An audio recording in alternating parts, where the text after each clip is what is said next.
Why do the elves have pointy ears? I was about to get Why? racist or something. There's got to be some point to them. I was racist. That was actually racist. That's how we're starting things, huh? That's how we start our YouTube career, with a pointy ear joke. I wonder if there's certain words you say at the start of a stream that, like, no matter what, it's like, okay, no ads on this thing. Maximum juicer. Maximum juicing. What is it? What are you talking Max about? juice. This stream That's could max be- juice. Are you trying to XQC or something? Is that what's... Oh. Those are... I don't know. I don't know what they say. You're the... No, don't lie. You're the XQC I don't watch, Mike, I don't simp. watch that stuff. I don't know What about he's fight talking milk? Can we talk about some fight milk? Made with real crow eggs. Oh, my Lord. How do I do this? Hey, everybody. Welcome back to the table. We appreciate you being here. Sorry for the long hiatus. It has been kind of a crazy month, and we, up to, a couple hours ago, weren't even sure if we were going to be able to stream today because of the batshit crazy weather Like every day. that happens in Memphis. Yeah, apparently just every other day now. No big deal. Just everybody. Nobody has power. I think our new record for just having power consistently is like 5 days or something like that. It's not great. But this is now officially our first YouTube stream for our live D&D campaign. So that's... Y'all calm down. Do we have any air horn Calm sounds? down. I'm very so excited right now. Feel like... That's all Thank I you. hear. I have at least one person contributing to the hype here. Hey, he's the elf race. This side of the table. And as you can see, we're missing someone very near and dear to us tonight. Our brave cleric, Aylin, could not be here this evening. She is out of town traveling with her family, but she will be back next session, I believe. Hopefully. You could say she'll make a point of it to be back at the next session. Crickets. Oh my god. I want you to stew in that one for a second. Okay? She's probably watching and she's going to slap you. For next time. Yeah, she may be in and out of here tonight. I don't know what all she's got going on up there in South Bend, Indiana. That being said, a few announcements to go through before we kick everything off. First of all, just a reminder for everyone that the Covington Comic-Con is going to be back here in the Memphis area. That's August 12th and the 13th. 2 days. Come on down. I'll have a booth. 3D printed, neat fantasy things. My printer's been down for like 3 weeks due to some repairs being necessary, but hopefully we'll still have stuff ready to go for it. And the missus is at home working on designs for t-shirts. So nice. available as well. Cool. This limited edition Hero Saltmarsh t-shirt not available most likely at the Comic-Con. You gotta know somebody to A get true it. collector's item. Wait, are you just now realizing I wore this? No, actually, no, I know. I just shouldn't talk about it. I said he's had Roll a deception. Make a deception check. That felt like a 5. I'll throw it an honest 7. It fails horribly. I've been here for over an hour. I'm so fucking bad at noticing stuff. Oh my god. You know what? Honestly, that's good to know. That helps me. So, yes, if you are in the Memphis area and want to come check out some cool shit, come hang out at the Covington Comic-Con, August 12th and 13th. It'll be a good time. Are you going to be there, Hero Saltmarsh?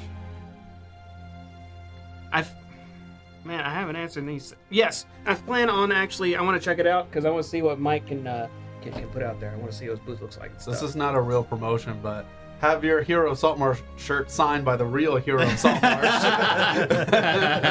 Now you have to go. Now you have to go. Oh, it's gonna be so awkward if y'all do something like that. You can pre-order tickets, or you can just get them the day of at the door. I think pre-purchasing it saves you a few bucks. There you go. Check it out on Facebook. Save you a couple dollars. What's the chances a storm causes the power to go out? Oh, God. 80-ish%. Good old coin flip. Yeah. It's not looking good. Yeah, signs it doesn't look great. But you know, we're still gonna try. Right. What else? I believe, Jamie, you have decided on our other live campaign for. Yes, I have. That was great timing. It's something. Fuck, what was it? It's like Fatal? the Broken Pillars. It's the new Fandelver campaign coming out. It's the Shattered Obelisk. The Shattered Obelisk. That's it. Wooden Pillars, Shattered Obelisk. I figured it's coming out fairly soon. I was looking for a new campaign for us to try, and I figured, you know what? Why not do the biggest and baddest new thing that pops right out? And that's what we're going to be focusing on. In person, right here where we're sitting. Except I'll be in his chair. I can't tell if I'm actually pointing at you or not. No. Shit, I took that to me. His chair. Up there, that's right. So I'll be DMing it. He'll be a player. And then 3 other people that you guys may or may not have seen before will be on camera. It'll be fun. Yeah, I think at least a couple.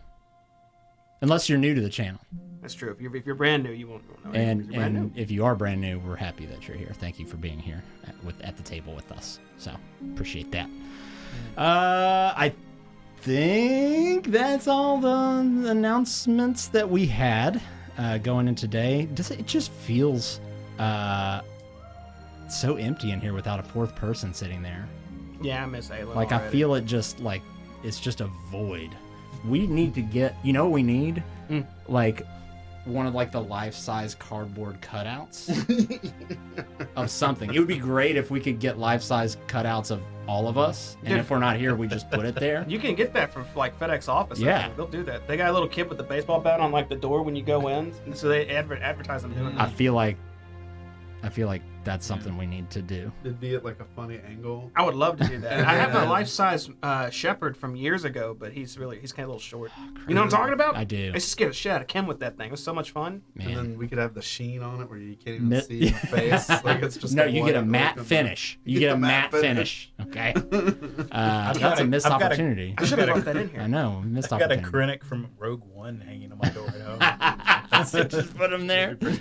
Maybe we just have like a rotation of random like cutouts. Anytime somebody misses, you just never know who's gonna be here. Rest love in to do peace, the Chewie one that you used to have. The Chewbacca and the Stormtrooper, yeah. And just Dang. stick them right here next to each other. Like, we actually got 2 new players tonight. I don't know how to feel about the fact, like thinking back on this, how many life-size cutouts I have owned of various things throughout the years. How did that happen?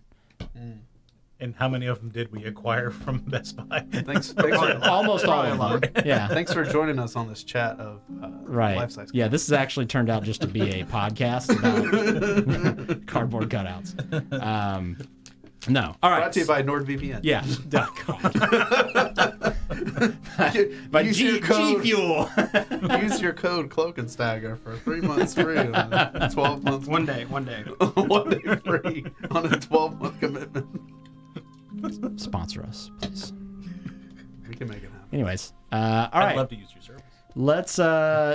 Let's jump back into our campaign. I know it's been a month since we have gotten together, but I feel confident at least somebody here took a note from what happened last time. Obviously, the prize being inspiration. If you give a recap, so who wants to do it? Tell us what happened last time. Where we leave off? Me. So last time on Dragon Ball Z, we were in that room that we couldn't get out of, and that's how we started the session. We were trying to figure out this door. It was a no. And then Aelin was like, you know what? I'm gonna smash those footlockers. And she was like, ka-chow, ka-chow, ka-chow. And we ended up with 9 gold. Colton then eventually found a secret switch, and he was like, bloop, and it opened up a new hallway. We played around, stairs down, this way, into a cave system. I played Sneaky Time in a cave system. I was like, and we didn't even go that freaking way.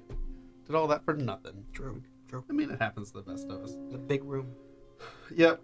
It was the left. We could have just said left. We could have gone. That's fine. They were all fine here. It was left, another split. Cool, great.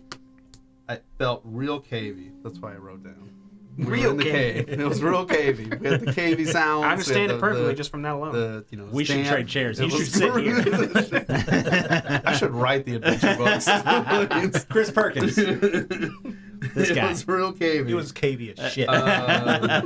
We eventually decided to go left again, believe it or not. And another fork, and we did another left. But this time we came to an iron bar door. There's a big old padlock on it, and it was really dark on the other side. We couldn't really see anything. We were like, oh, this is great. Clink, clink, clink.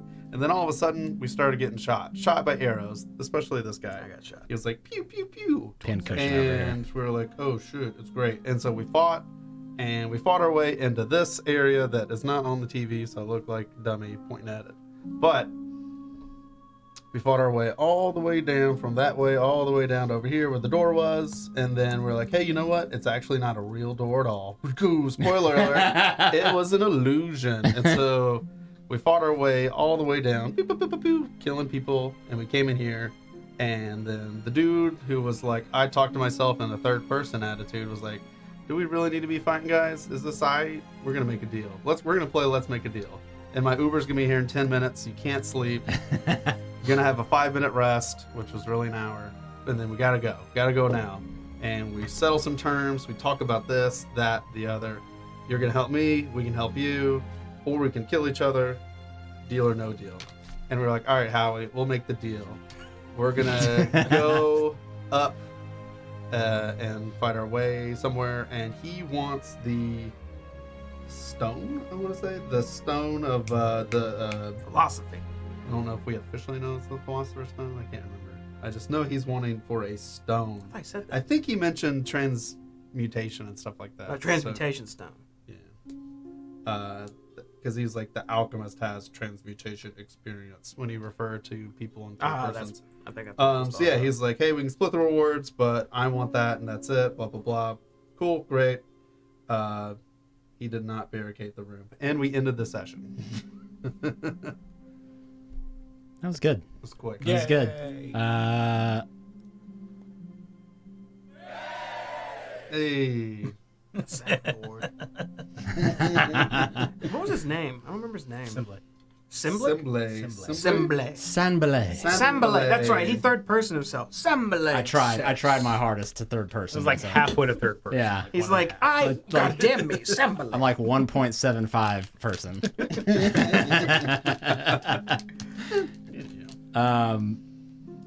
Yes. Inspiration, sir. Thank you. Thanks. Great recap. That is A to Z what happened last time. Sambale did agree to allow everybody some time to rest, catch their breath, and you know what? It was also dark in here. It was real cavey. Very cave. Yeah, one's cave ambience. Practically dank. Also, anybody in the chat, as a sidebar real quick, if you would let us know if there's any audio or video issues, being that we haven't streamed in over a month and the power has gone out about 37 times in between now and then, and this is our first live stream to YouTube. So please let us know, and we will try and adjust it as it is necessary. So, character. All right. You have all been given the opportunity to short rest in this particular room. Just as a refresher for this room, so this room is fairly, it's a pretty decent size, and there are multiple piles and stacks of various goods. Some stuff is in barrels, some stuff is in crates. There are some things that are just laying out in the open. They range anywhere from just different various like textiles, bolts of cloth, things like that. You would probably be safe in guessing that some of these contain, whiskey or ale, stuff like that. Who knows what's in some of the crates? There are various markings on said crates, and now that things have had a chance to kind of calm down in a sense, you have seen a few people, a few of the other, I guess, kind of bandits or smugglers or whatever they may be, go around and sort of tend to these items and kind of reorganize them from where they'd been knocked over during the scuffle. Sanbalay has, similarly to you all, kind of taken to more of a restful position, and occasionally has gone and spoken to a few of the people walking around here. But the rest of you are all kind of sitting near each other, kind of in a bit of a group. You're not bound, and there doesn't seem to be anybody like standing guard over you necessarily, but you know that the people here are more or less aware, of you, and would probably be keeping an eye on you just in case somebody tried to, get up and split. That being said, what would you all like to do?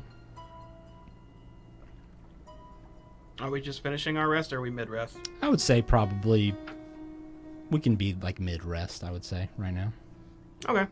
Some kind of, I don't know, maybe I'm eating a snack, like a little ration. I brought some crackers just in case I got hungry or something.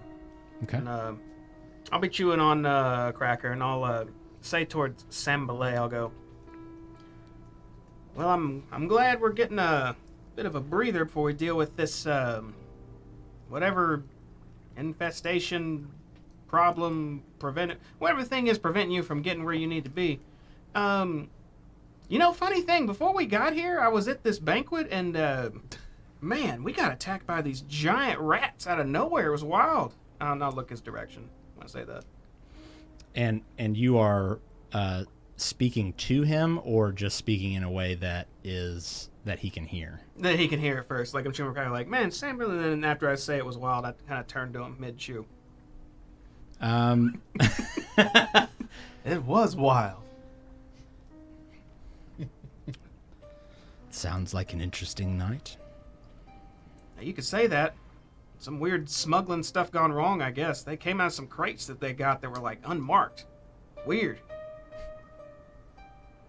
Was weird. Are They, you look at you like asking if Sanbalay had something to do with all of that? Nah, just fishing, actually. But it looks like you didn't have anything to do with it after all. Thought you might give me a ooh or something, but it's whatever. I'll just chew some more crackers, just nonchalantly looking away. How are you all feeling?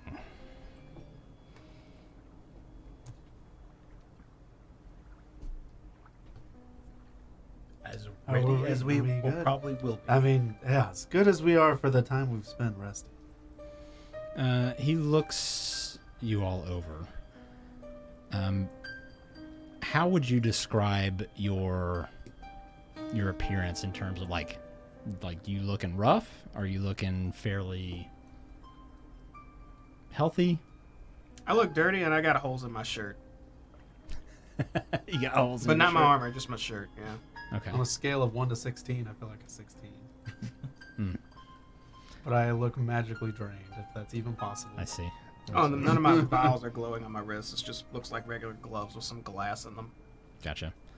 But you're not like bleeding or anything like that? No, we took care of that. Okay. I scraped my elbows a little bit. Probably pull through. You see Sanbalay get up and kind of make the rounds. And he walks over to one of the hobgoblins that is in the room. One of these large, red skin, wearing chainmail armor. And you see him. He's not necessarily whispering, but he's speaking under his breath. All of you make a perception check for me. First roll.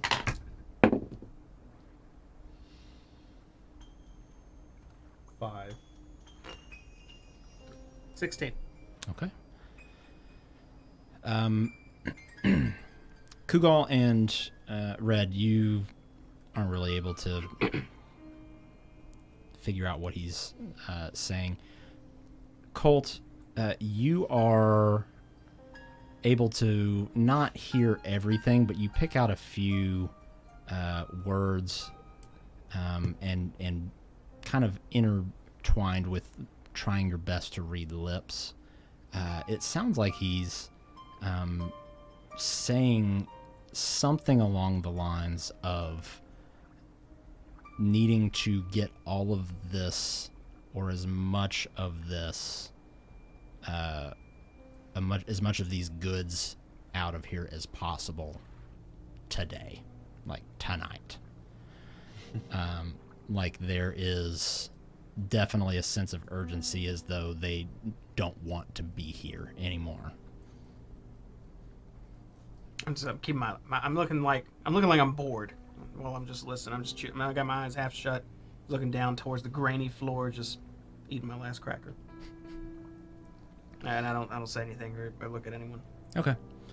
And you see, after a few minutes pass, the hobgoblin has kind of gone around and began talking to some of the other people there. And you see people start to, again, kind of the same ones that were organizing this stuff, start to pick it up and, continue to organize it, but also start to kind of carry things away.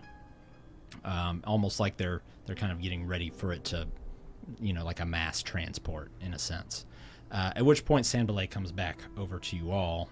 It's probably been about 30, 45 minutes from when combat ended before. So, you think we're feeling adequate enough to go find out what's behind these doors? As ready as we'll ever be. As ready as we will be for now. And Aelin, I'm gonna assume I know you're gung ho and ready to go, feeling fresh as can be too, right? I guess I'm ready. She kind of sarcastically says, would have been nice to get a good night's sleep, and then I could be ready to fight this stuff. But sure, why not? Let's go fight this shit. Great. I suppose, we're ready to go monster hunting. Sounds like. He motions for you all to kind of stand up and follow him. All right. Sandbalay leading the way, and I'm guessing your friends are they just hang here, guessing clean up or whatever, and moving a lot of stuff around. Yes, all cells are final. Must go now. Sandbalay has made sure that all of his present company are doing what they need to do. All right, well, that sounds good. Well, lead on, Sandbalay. You can take the front. And don't worry, I am not one to backstab. I have my word on that. As much as I would love, as much as Sandbalay would love, Get in there. to take you at your word, I, Sandbalay, must insist. Oh, you want us to go first? I'm fine with that too, honestly. Honestly, I prefer that because, I'm kind of... And I stretch my arm a bit with my shield at my side now and say, I feel like I'm pretty good at taking a punch to the face. So I'm and getting shot a lot by them. And I just look around the room again. But yeah, I'll go front. It's an interesting skill set, but So when skill I'm set nonetheless. slowly developing as we go. Which one of you wants to follow behind? One of y'all right behind me, guys? Maybe Aelin even? I'll take you back. I'll stand near the back with Sandbalay because All right. I'll be with you, Kugal. All right, well, yeah, I guess... ready, set. I don't really know where we're going. Follow me, I suppose. Let's do this. And I'll just start walking out. You would have a a pretty good idea. So whether or not you are, It's a couple of right turns. yeah, unless you're trying to be deceptive, you would know pretty well where to go. I'm trying to feign I might be stupider than I actually am. Okay, all right. But, You can That's fair backseat drive, but we should be okay. Right, right. I'll be okay to auto follow. So You make your way out of this storage room and into the cavern hallways. Are you just kind of continuing on, or like straight to the room? What are we doing? I guess I'm trying to head straight to the room, but as I'm going, Samberlay, there's no chance there's some centipedes or nothing that come crawling out of these walls, right? That you've seen? There's always a chance. Okay, well, that's good. And I hoist my shield up high. very comforting. I'll half my pace as I'm walking down here, just kind of making sure nothing wants to bite me or something. Okay. Aelin taps her chest piece and The casts light, that's right. and illuminates the hallways. And you have a pretty good line of sight around. And at a quick glance, it doesn't seem like there's anything creeping or crawling around. Better not. Mess them up. You make your way back into the kind of barracks, in a sense, where you had hogtied Willem and knocked him out. Is he still like that? He's not. Oh. He is not in there anymore, but you don't see his body anywhere either, so he's probably fine. There's no, like, bloody trail from where he was or something? Not Okay. that you can see. Okay. You find yourselves now back in this larger barracks. Debris strewn about, mostly from all of the foot lockers that Aelin bashed and splintered across the floors. Crazy how that. You got a real theft problem in here. And you bring everybody up to the set of doors. Of course, there's one doorway to your left now that is still open that leads into that kind of more posh bedroom. And then the door directly in front of you that has had a piece of wood kind of barred in front of it. When you get to this point, Sanblay looks to the left into that room and then turns back to all of you and says, made yourself at home. Well, yeah, Samberlay, all bets are kind of off when you shoot first. So you just wander around again. You see someplace clearly people live, and we just go with- around and I start pilfer looking everything. offended as he says this. I turn out my pockets and say, Well, I mean, if you're living under like a wretched house trying to hide from stuff, and it ain't. I look, Samberlay, come on. I know it ain't for good reasons, okay? So when your guys started shooting, you know what's going on in my mind? Well, I guess that we're just mortal enemies, so we fight, and then to the victor the spoils. But here we are with the truce now, moving forward. That was then, this is now. Regardless of what the front yard looks like, what would you do if you came into your house and found Sanblay in there just pilfering through your things? Well, I'd warn him first. I'd be like, look, you're not supposed to be here, buddy. You need to go.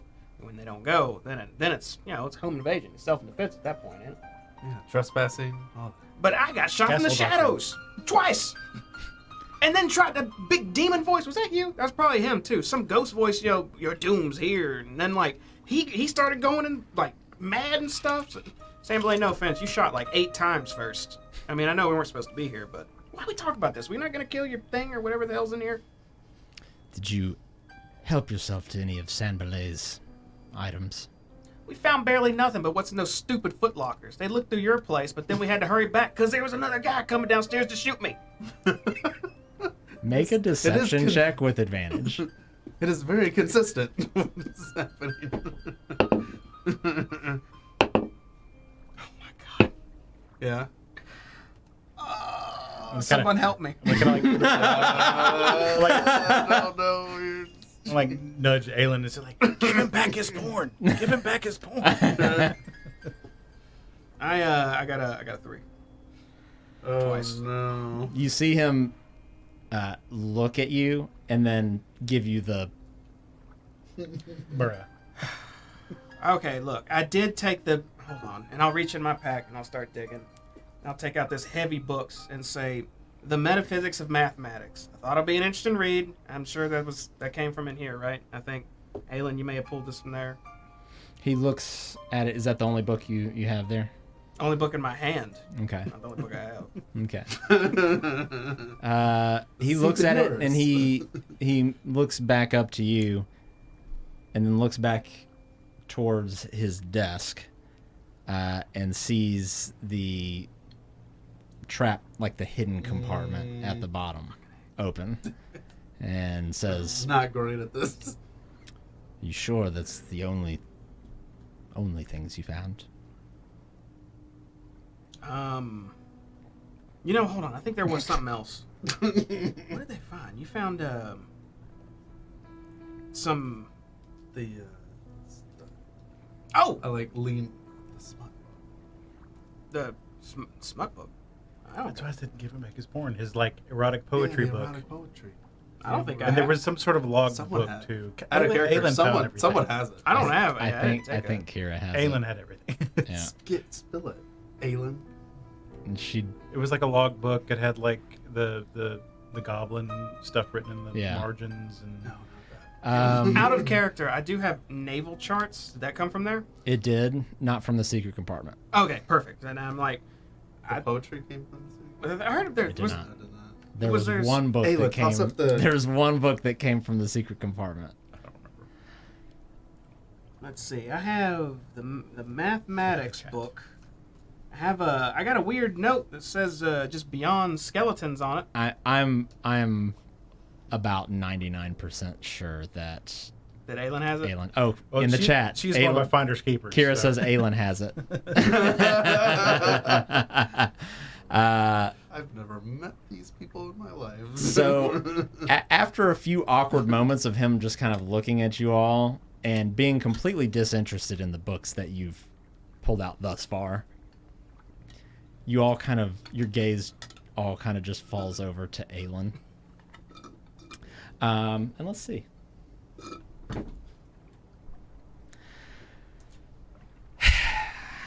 There was one book I found. I didn't think it belonged to anyone. And she like kind of rifles through her backpack and pulls out the spell book of spells. Oh. And Sanbalay looks at her and says, "That is the one Sanbalay was looking for." And he holds out his hand. And when he does, Aelin like looks at it, Doesn't want to let Doesn't go wanna of it. let doesn't go. want to let go of it. Looks at Aelin, we gotta let it go. looks at you, We Red. gotta let it go, Aelin. I don't even We know what can't that even. is. We can't even use it. I like to say to her like it's kind of useless. Fine. She hands it over to Sanbalay, who takes it, opens it, flips through it. You see just a bit of a grin. Closes it, puts it in his pouch. Says, now we are on even footing. Did he have any like magical flashes or anything when he was like reading through, like on his like face or like his eyes blink or anything? Not, Or, like not at just like a glance. You didn't see anything. Okay. He says, Sanbalay is a man of his word, so I feel Samblay feels content.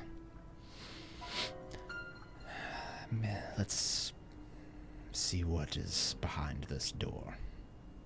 So, do you know anything about where we're going into? Only that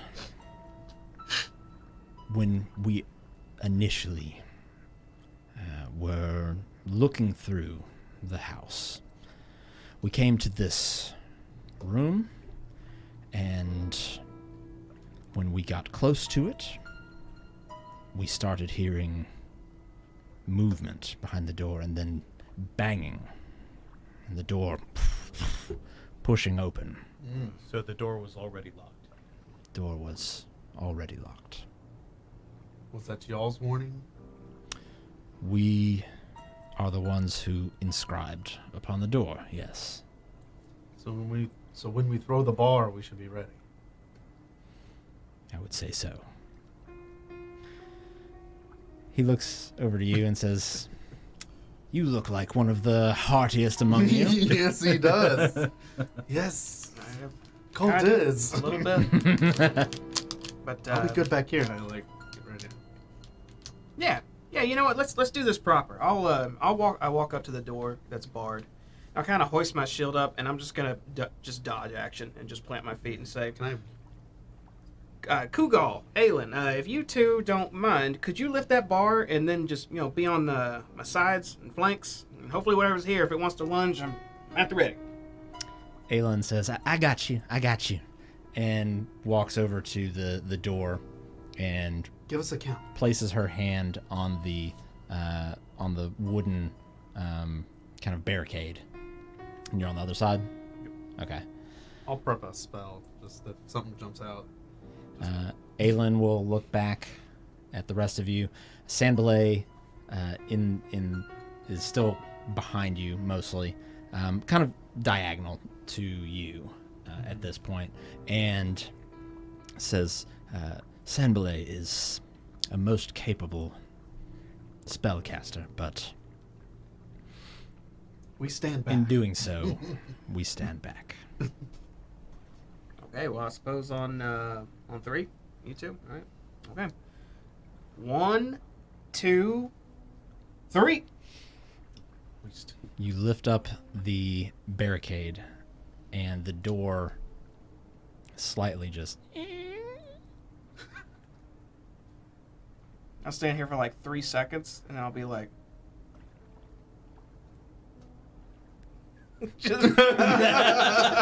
just poking my hand in and pulling it slightly. The door opens very easily. And light from the large room behind you spills into the room in front of you, and barely shows that this chamber is only about probably 12 feet across, and the corners of this room are still filled with shadow, and what little you can see in here is dingy and dirty. Cobwebs over everything, just crap all over the floor. Dust has matted pretty much everything in this room, and it is as quiet as a grave.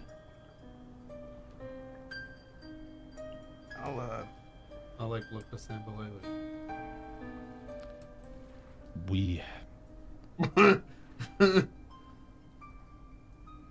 We heard something was pushing against that door. Let's check quietly. Could it be invisible?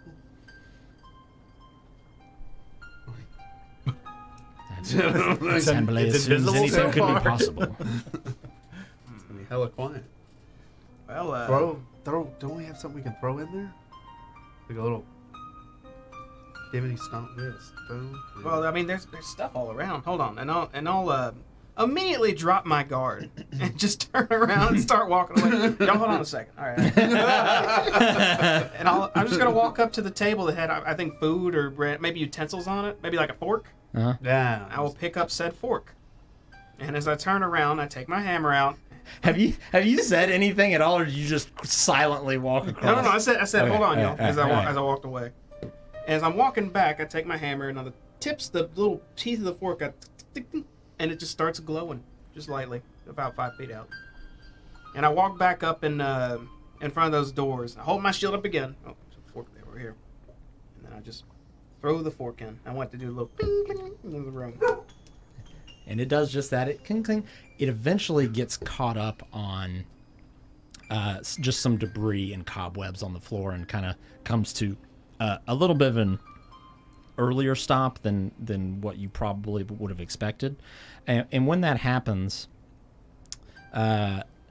Sanbalay sort of twists his hands, and you see appear in the room a trio of just kind of faintly glowing orbs that just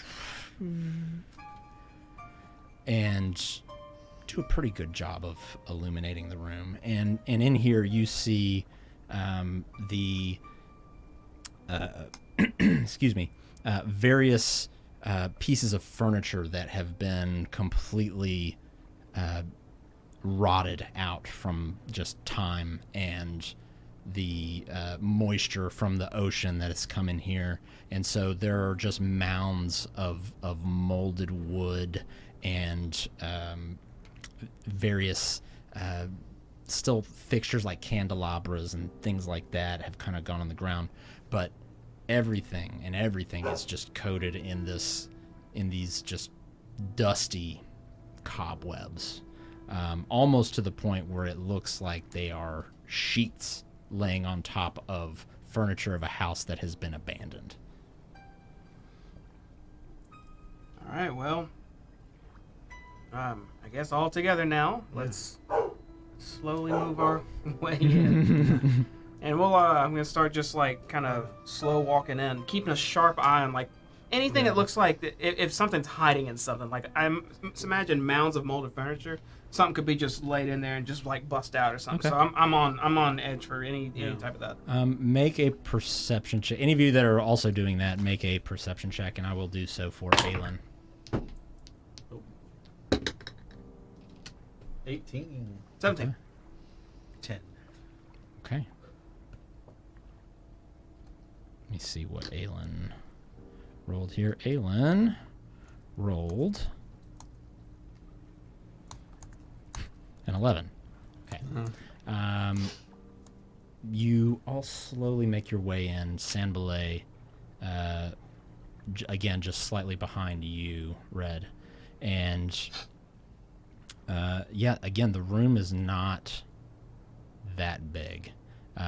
12 feet across, probably about 7-8 feet wide. And Is it just a room? There's a doorway leading out you of it? don't see another entry or exit from this room. It is... Super Just sketchy. a small room. Super sketchy. It just seems like a dead end. Triple dodge action. When you all have kind of made your way in, you're sort of standing there looking around for a moment. So door, Colt and Kugal, the two of you actually hear it before you see it. The sound of like rust, something moving around, almost like it's something trying to come out of the debris. Your eyes are immediately drawn over to not quite a corner, but close to it, where you see a mound start to rise up out of the dust. Colt, you see another one. In addition, fairly close to you, you see this layer of dust and cobwebs start to move, and slowly rising out of it are skeletons that you just hear. You hear their bones kind of creaking. The light in the room itself actually gives you a pretty good look at these things. they're wearing helmets, and they also have weapons in their hand, but their bones themselves, a majority of them look like they've been coated in some sort of metallic compound. And as they start to rise out of the debris, they start to move towards you. I need everybody to roll initiative. I got metal bones. Curious. It's Wolverine. Why I always gotta be so slow on initiative? Oh man, that 20. 11.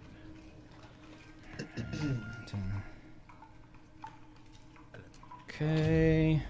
I was rolling for Aelin real quick. Kugal, you said 11? Correct. Red? 22. Colt. 5. And I will roll for Sandalay. That is a 9.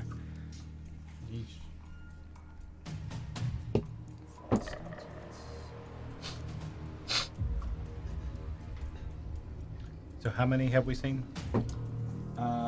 There are 2 rising up. Rise up.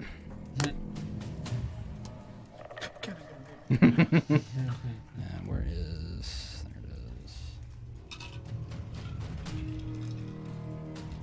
There we go. Okay. Oh, you know what? It would probably also help if we get the battle map going.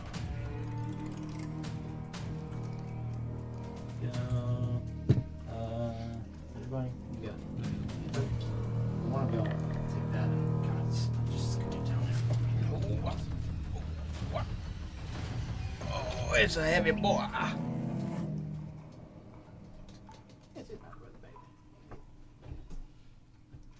Farewell, caves. Sorry, Wow. microphone. Hello, loot house, loot area we stole from. Allegedly. Tried to lie real hard. Sounded believable. Could have been anybody in here who stole it. Wasn't... I'm not good at. We didn't see you dust it for fingerprints. We found it on some other guy.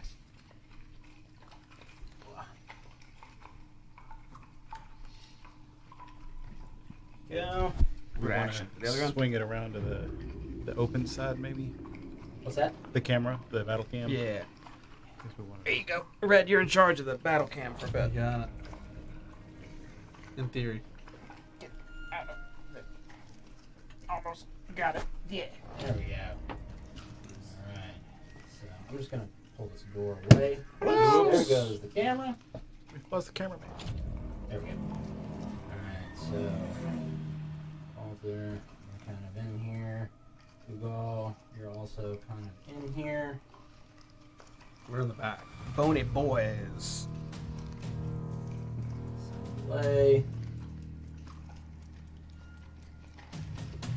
And Safe. Safe and sound. Bony boy 1. Bony boy 2. alright. Minicam. Yeah. Yeah, nice. Yeah. Okay. They do appear to be moving fairly sluggishly, as though they've just been woken up from a long nap. So, Red, you are actually up first. Cool. I'm going to duck inside and see there's one over there in the corner to my left, and I'm going to throw a ray of frost at it. Okay. One of these guys. That's going to be a 15 to frost. That hits. Cool. And that is one of these things. That's going to be 5 frosty damage to that guy, and his speed's reduced by 10 feet Okay. until the start of my turn. And then I'm going to say, good job, everybody, and then back up, and then I'm going to end my turn. Okay. You said that was how much damage? 5 frost. All Or right. cold damage. Perfect. And that was to the one that is in the corner? Yep. All right. Your frost coats over this thing, and you see it stumble a bit, and you actually see some of its joints actually kind of lock up a little bit as it still is continuing to try and move. Let's see here, at which point there is going to be another one here that is going to try and make its... Or not another one, I'm sorry. The one that has risen up right next to you, Colt, is going to start to shamble forward and and take a swing at you with its short sword as it just kind of but that is absolutely an 8 is going to miss, as it is just a little too slow, a little too filled with cobwebs to move fast enough. That is going to bring us to the other one, who is going to shamble towards you as well. And as it does, it actually trips and falls over on its face, and you see it's still trying to get up.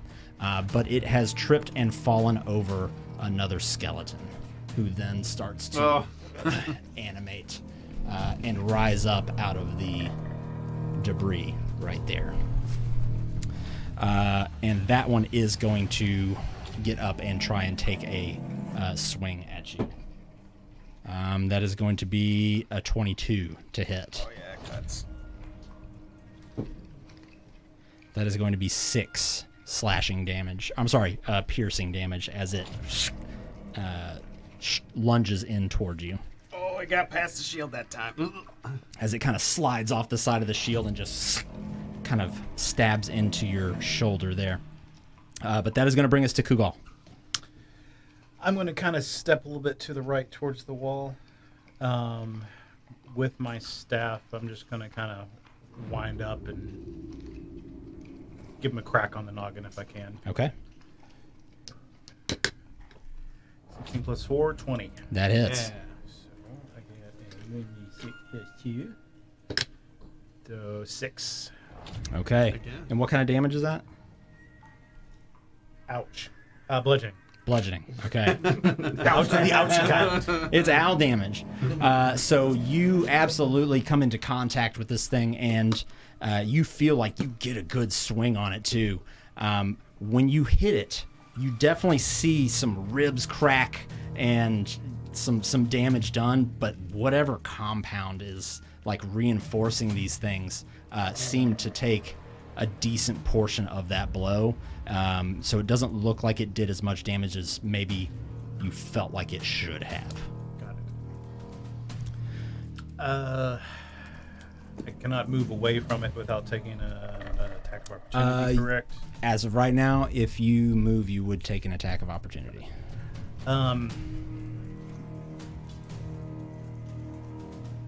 Then I will just end it there. Okay. That is going to bring us to Aelin. What the hell does my wife do here? That spell slot, the Sacred Flame. She had Yeah, mentioned something that- about turn undead too in the chat. Does she have turn undead? Let's see It here. may be one of her things. I can't. The special powers, the daily powers. She told me one thing that she wanted me to do in certain situations, which I'm good with. Let me see here. Do we have turn undead? Show me turn undead. I don't see it. No. I don't see it. Surveyed 100 people, and the survey said No turn undead. Oh, wait. Is it one of There it the- is. Turn Found it. Found it. You can channel divine energy to fuel magical effects a number of times per short rest. Channel divinity. Channel divinity, turn undead. As an action, you present your holy symbol and speak a prayer censuring the undead. Each undead that can see or hear you within 30 feet must make a wisdom saving throw.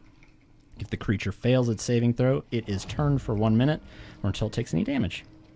A turned creature must spend its turns trying to move as far away from you as it possibly can. Okay. Nice. So, Aelin will walk in and say,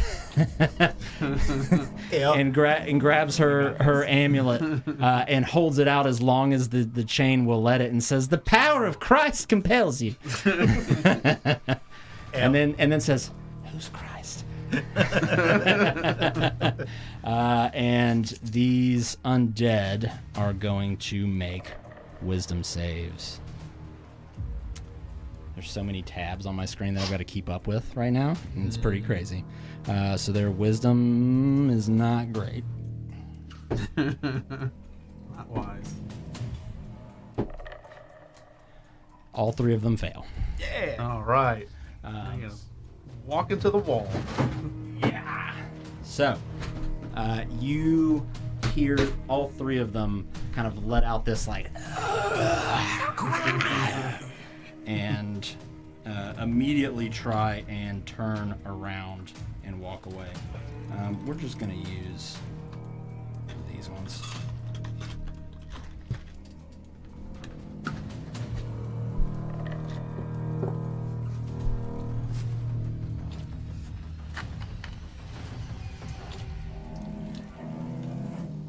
Everybody's frightened. Okay. That will end her turn.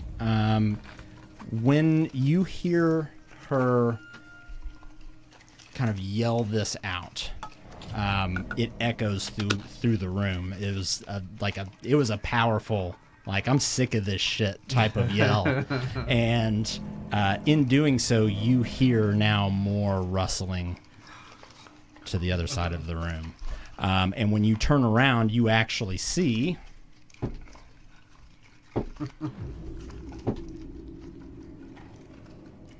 what is her...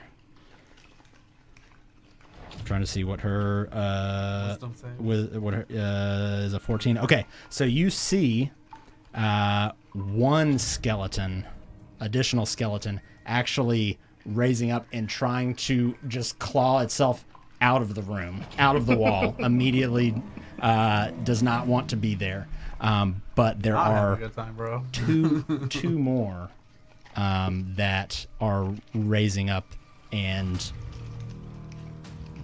they seem to have some sort of like helmet on, or the helmet has been like crushed in to where they would normally hear, and they can't hear shit. And they are creeping their way actually toward Aelin and Sanbalay.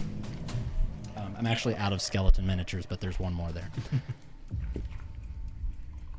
Standard. There we go. Yeah, he's the one trying to climb out.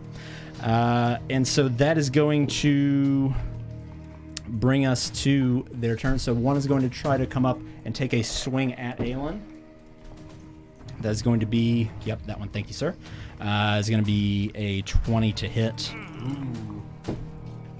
for 6 piercing damage. The other one's going to walk up toward Sanbalay.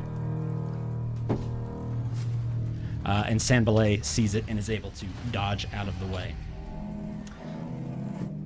I feel like I'm playing for like single player here. Now it's Sanbalay's turn. Okay. Sanbalay is immediately going to turn toward these creatures. And you see him actually spin his hands around, and when he does, flames start to wrap around his hands as he lets loose a scorching ray 3 times, and is going to go 2 of them towards this one right in his face, another 2 towards the one that is attacking Aelin, and these are a spell attack. Get him, Sambalay. Cook the skellies. The first one flies a little wide because he was caught off guard a bit by this, but the second 2 both hit. One hits the one directly in front of him, the other one hitting the one that is trying to go after Aelin. And that is going to be 2d6 fire damage per ray. Yeah.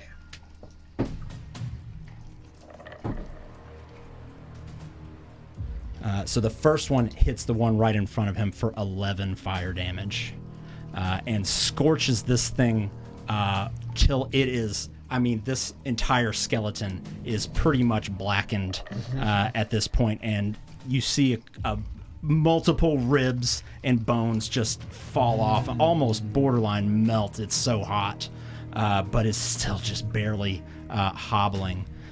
The other one does take 7 fire damage as it is knocked a little bit off kilter, not quite off of its feet, as it is trying to go after Aelin there, which ends Sandblade's turn, brings us to Colt. I'll see both of these undead start to turn their backs to us after Aelin sent Jesus on them. And then I'll look to the one Kugal had bashed and cracked its ribs, and I'll immediately take out my hammer and I'll do that. I'll kind of slide it low in my hand to where the head's almost in position, and I'll cock it again. As I cock it, it starts to reverberate a little bit as I cast Booming Blade on it. Okay. Nice. And then I raise the grip on it a little bit, and I'll swing right at the one that's wounded. Okay. Crit fail. Damn. Oh no. Hey, if you don't hit it, it doesn't break its thing. It's true. So that one, Booming Blade, that is when you hit it, it envelops it in energy, correct? Yeah, nothing happens to it unless it moves after it gets hit. It would Okay. just get hit by the hammer. Gotcha. So when you go to swing, this skeleton, in its attempt to run away from Aelin as hard as it possibly can, which isn't that hard, and it's the slowness that threw you off. You actually kind of overcompensated for where you thought this thing was going to be, and in doing so, kind of almost wrapped around the skeleton's arm. You almost give him like a hug from behind, and it swings around, and you don't damage yourself, but it's enough momentum where you ding, tap yourself, and you feel a wave of energy just sort of surround you. I immediately go to let go, but I plant my feet because I remember, oh shit. I just see like this aura around me. I'm like, all right, and I just reposition myself. I just stand there. Okay. That's the end of my turn. Okay, that brings us to the top of the round. Red, you are up. I've been booed. I'm gonna glance at Samblay for a second. One of the Okay. Spitz cards right now. Does he have his book out? He doesn't. He's just okay. You heard him utter some Words. words, but just in the heat of the moment, you couldn't really tell what they were. But you definitely had a front row seat to what you just saw. Pretty cool. Yeah. That was pretty cool. I say. And then I'm gonna turn to my right and just throw a chill touch at this guy right in front of me. Okay. All right. So a ghostly hand a skeletal hand, which is hilarious, is gonna appear and grab onto him if I do Choke this him out with right. his own kin. I wanna hold your hand. I'm gonna use. That was a crit fail, but I'm gonna use my inspiration. Yeah. Somebody finally used their inspiration. All right, 18 to chill touch. Okay, that hits. Cool. And so this is necrotic. It's only one necrotic, but it can't regain health until the start of my next turn. And if these are undead, which I don't know, they have disadvantage on attack rolls until the start of my turn Okay. on that guy. Assuming they're undead. And then end of turn. They do seem to be undead. That's a good guess. This is my first time playing skeletons, so I don't know. All right. End of turn, you said? End of turn. Okay. That is going to bring us to the skeleton that was trying to run away and that you missed, I believe.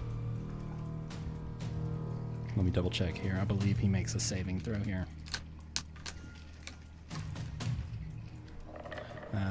Trying to move. It also can use for red section. You can only use the dash action for trying to stay.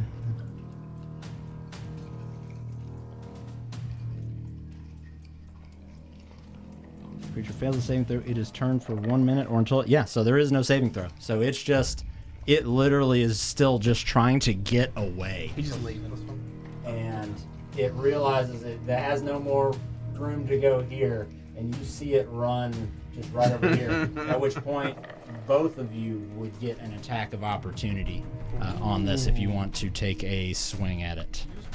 Is that the wounded one? It is. Okay, yeah, I will try to swing my hammer. Finisher. Uncocked. Oh yeah, dude, we're hitting. I got like a 22. 21. Yeah. Bash him, Cougar! Let's do it! Getting you forced. Those both hit. Obviously. 8. All right, and that's with the same weapon as before? Yes. Okay. Unless I should roll something different, and piercing damage would be any better. No, we'll stick with the bludgeoning. Okay. I have 4 bludgeon. 4 bludgeon. All right. Both of you just clock this thing as it's running away, and you both just get solid hits on it, and you actually see after you have made contact with it that second time, a lot of that compound has kind of cracked, fractured, and fallen off. But it is still just kind of shambling away, trying to get away until it's hit, and it just seems to kind of and then turns back and is looking at you once more. Thank you. My sous chef over here. Thank you. Hurt chef. But it is definitely mortally wounded, if you can say an undead thing is mortal. But More. it's, yeah. Super more. Which is going to bring us to the next one, which is this one, who's going to use half of its movement speed to shamble to its feet.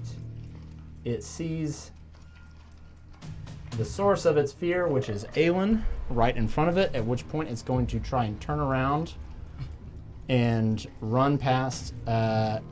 Colt, you will get another attack of opportunity. Only 1 reaction per round, right? You are Oh, correct. yeah. You are correct. Does I he wasn't pump my even thinking shoulders about ago that. like he's rude, passing me on the street? Let's find out. It's like, oh, dick, Jesus. You know, Because it did need to squeeze through, and it's not Bottom necessarily the. So what it's going to do is it's going to make. Well, I'll say, I'm going to make on its behalf. Let's call it just a dexterity check here to see if it's able to find turns the path of sideways. least resistance to get through you. A 7 is not great, so yeah, it does bump you. What a dick. Just bumped right bump. Rude skeleton. But not enough to make you move. Okay, good. Yeah. Yeah, boom. That is also not going to have it take any damage. And it's going to bring us to this last one, who sees that one running, and you see it look at Aelin and then look back at that one running, and it just follows suit and turns around, and both of these things are just like clawing at this wall over here. Kugal, that's going to bring us to you. I would really like to finish off the one that's still ahead of me. Okay. But I'm not going to move towards him. I'm going to Eldritch Blast him Yeah. because my bludgeoning doesn't seem to be doing a whole lot of Okay. So. It will be an 8 + 4, so a 12. That barely misses as it Booey. crashes against the back wall. No, excuse me. 8 + 5. All right. I was reading my staff. So that is a 13. That barely hits. Hey. Look at The me. blast doesn't U-turn, comes back around. Hard cut. So, I hit him for 4. Okay, and that is a force damage. perfect. When that blast hits, this thing just turns into an explosion of bones and disappears into the debris on the ground. We got one. Good shot. Good job. That was good. I'm going to turn and move a little closer to Aelin, not getting in the range of the guy harassing her just yet, but I'll stay in that square, but at least I'm pointing in the right direction. Okay. Go. End of turn? Yes, go in there. All right. That is going to bring us to Aelin, who, after being quite proud of herself for the work that she just did, is feeling fairly confident as she turns around to this skeleton behind her and is going to grab her mace and try and bash into this thing as it is it is actively trying to attack her. That is a natural 1. I'm sorry ahead of time. Okay. All right. I'm mad at you. Anyways, that is a nat 1. And she seems to be a little bit too enthusiastic, and in doing so, when she makes contact with whatever this metallic compound is, it kind of, like the recoil of it almost throws her off guard, and she drops her mace to the floor. Okay.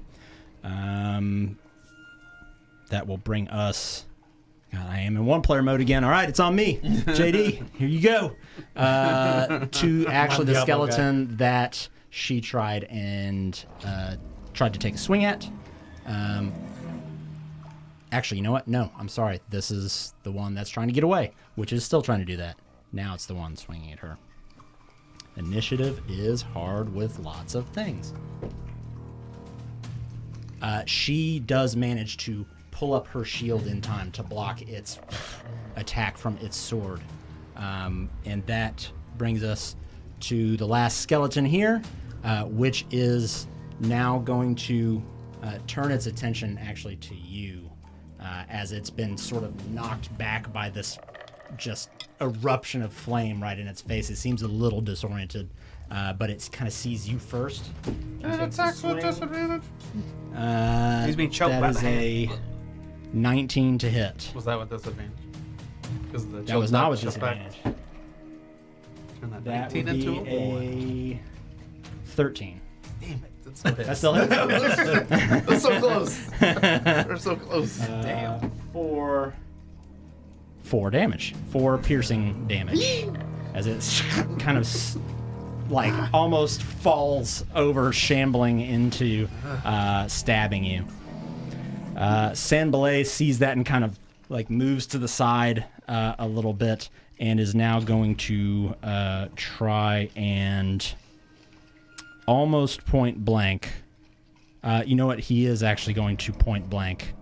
You see him take his hands, kind of make this motion and push out, and you see multiple white glowing magic darts fire out from his hands directly into this skeleton trying to stab at you.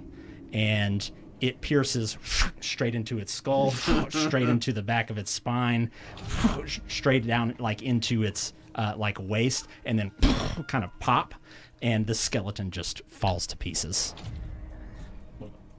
Well, that was cool. We're not done yet. That will bring us around to Colt. I can get to one of those, right? That's active. I look towards the two, like walking face first into a wall, and I like kind of look at them confused for a moment, then turn around and look for one that's more in someone's face.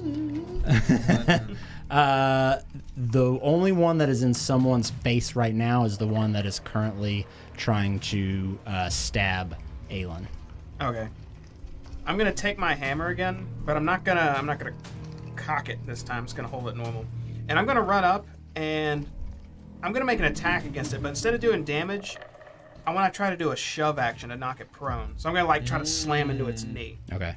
Heck yeah. And your booming blade is worn off, right? Sweep the Yeah, leg. it wears off at the Okay. start of my turn. Sweep the leg. Sweep the leg. I don't think I sweep the leg. I'm really bad with this mallet. I got like a 5. You are still just haven't quite got your sea legs yet, for lack of a better term. Pun intended. And fearing that you will overshoot again, this time you undershoot and you just kind of kick the floor. I hold my shield up in my turn. When you kick the floor, there's just like a pot on the floor, and you just kick the shit out of it, and it just goes cling, cling, cling, cling against the back wall. God damn it. That brings us to the top of the round, which is red. Cool. I'm gonna emerge and just kind of angle myself to get a clear shot of this one in everyone's face, and I'm gonna do another chill touch on this guy. The skeletal hand will go out and try and grab him. It's gonna be a 15 because that's a 9. That 9 and hits. 6 is 15. Cool.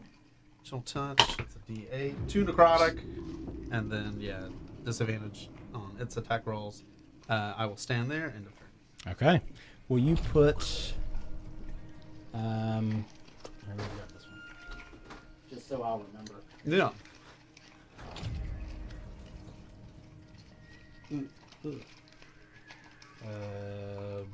They're really not like a disadvantage one on that.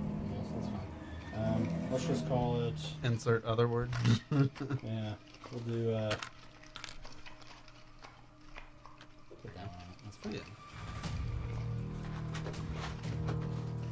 Anything to help keep the DM just a little more sane. End of turn? End of turn. Okay, you see the metal compounds on this skeleton start to kind of like, it almost like withers away a bit, not all the way, but you definitely seem to do some damage to it there. It doesn't, it's bloodied for sure.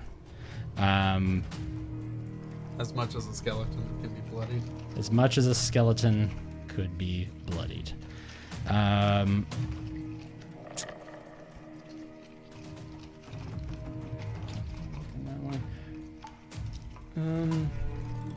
Red, make a perception check for me. 19. Okay. Something catches your eye. Looking over towards the left, kind of this back side of the room over here. You see a faint blue light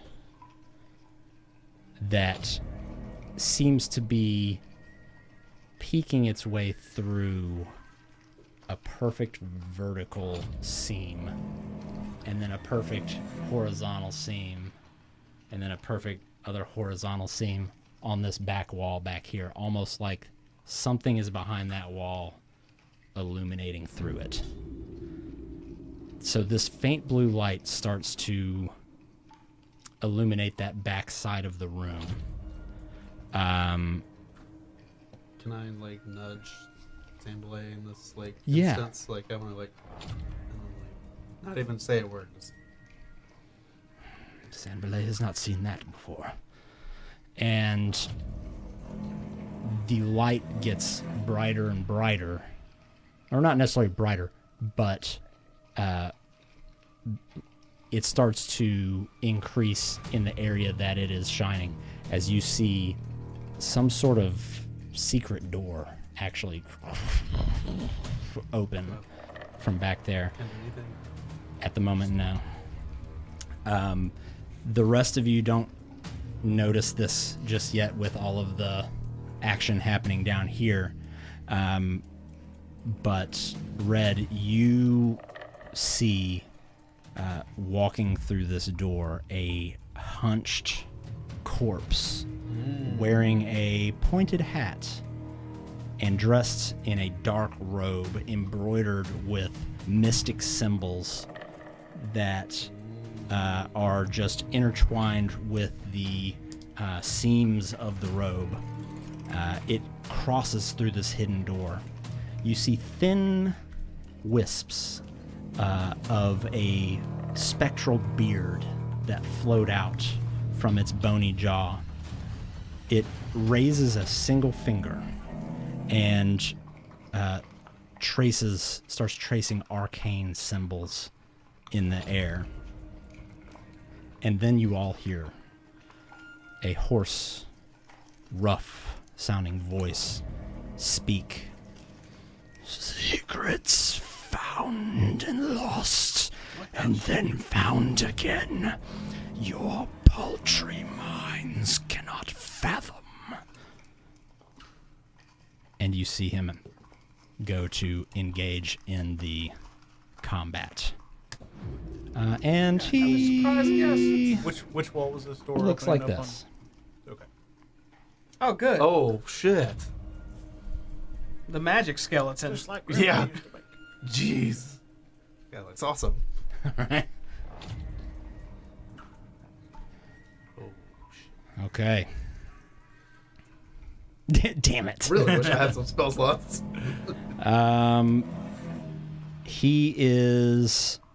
He comes out, and immediately from tracing these arcane symbols, you see him pull his hands apart, and this green, liquidy, acid type material flings out from each hand, one flying toward you and Aelin, another one flying towards you and Sanbalay.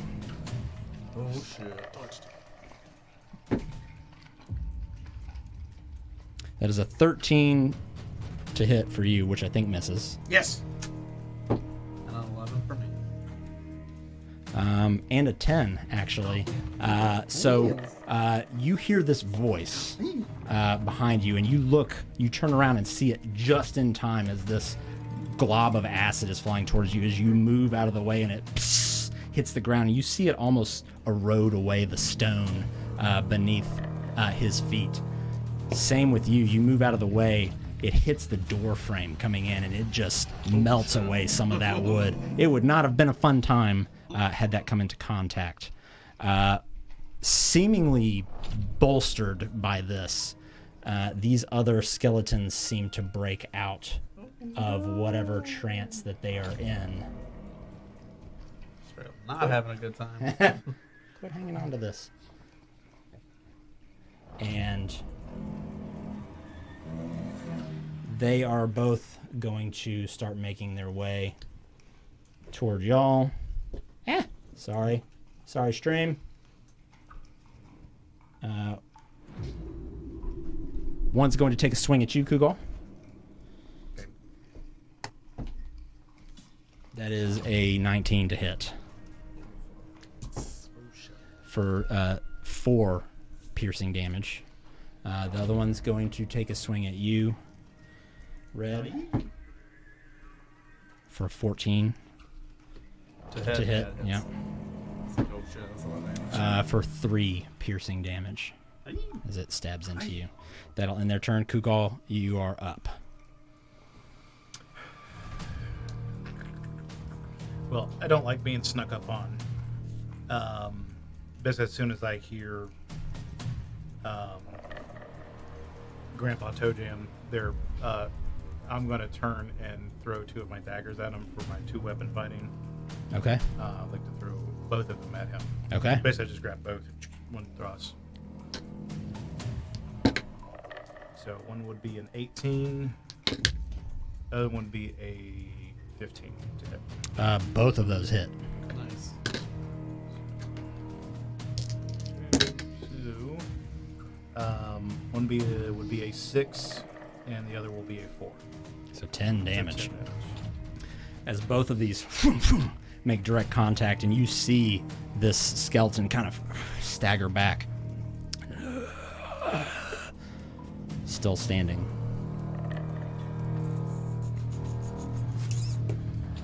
I don't have anywhere to move because fella's right on me without taking another hit.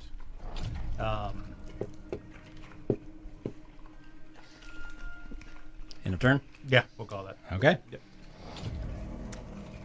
Aelin is up, and she witnesses all of this as well, and just, what the hell is going on? I'm sick of this place. And is going to reach down. It takes half of her movement speed to pick up her mace, When she does, just kind of this frustrated rage, you see it just start to envelop her mace with this radiant energy, and she looks up at the skeleton and is going to use that to channel a freaking, oh god dang it, what's it called? Sacred Flame on this thing. So it's going to try and make a, I believe, a dexterity saving throw. It is. Which it fails with a 12. Nice. So that is going to be 8 damage. As her rage she's had it up to here. This radiant kind of holy energy engulfs this skeleton directly in front of her and just collapses into a pile of bones on the ground and is out of commission. At which point she will turn to look at the skeletal like spellcaster back there, and then but also still look behind her again at the last skeleton there that is also no longer frightened. This, which is its turn, and it is going to run up to her and try and make an attack. But she sees it coming. It's going to miss with a 9 as she deflects its attack with her shield.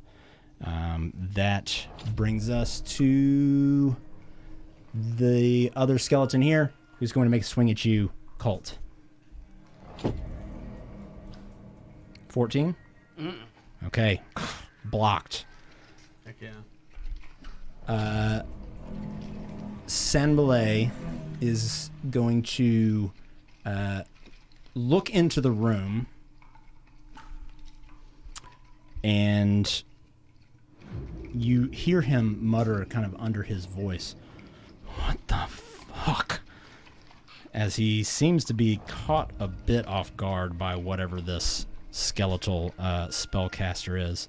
And you hear him kind of spin up another spell. You hear the sound of flames again as he casts another set of scorching rays. This time, 2 of them are going to be at the skeleton spellcaster, and 1 will be at the skeleton that is attacking you.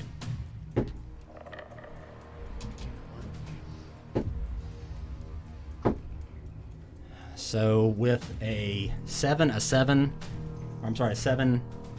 8, and a 17, the first 2, it seems like something really, this thing really freaked him out, because the first 2 scorching rays hit on just either side of this spellcaster, but it does make contact with the one right in front of Kugal for 8 fire damage. And this one is very, very badly hurt, but is still barely hanging on. Colt, that brings us to you.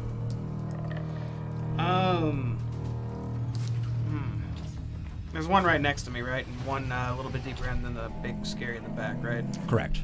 Okay, I'm just gonna maneuver myself between these 2 footman skeletons and just take the dodge action. Okay. Just kind of looking at him while shouting, "Oh, we got another really scary one in the back. He's all robed up. I don't know what he's about." And I'm between these guys, just holding my shield, just looking, dodging. That's the end of my turn. Okay. Red. Oh wait, can you move me between the 2 skeletons? Yeah, I want to move up. Yes, move them up 1 space. Yeah, right There you go. Okay, cool. And Do you want to face a certain way? Or? No, I'm all angles right now. Mr. Sous Chef, if you would also move that skeleton that's on the table there right up towards. Oh, yeah. Yeah, thank you. Yep. All right, Red, you are up. Cool.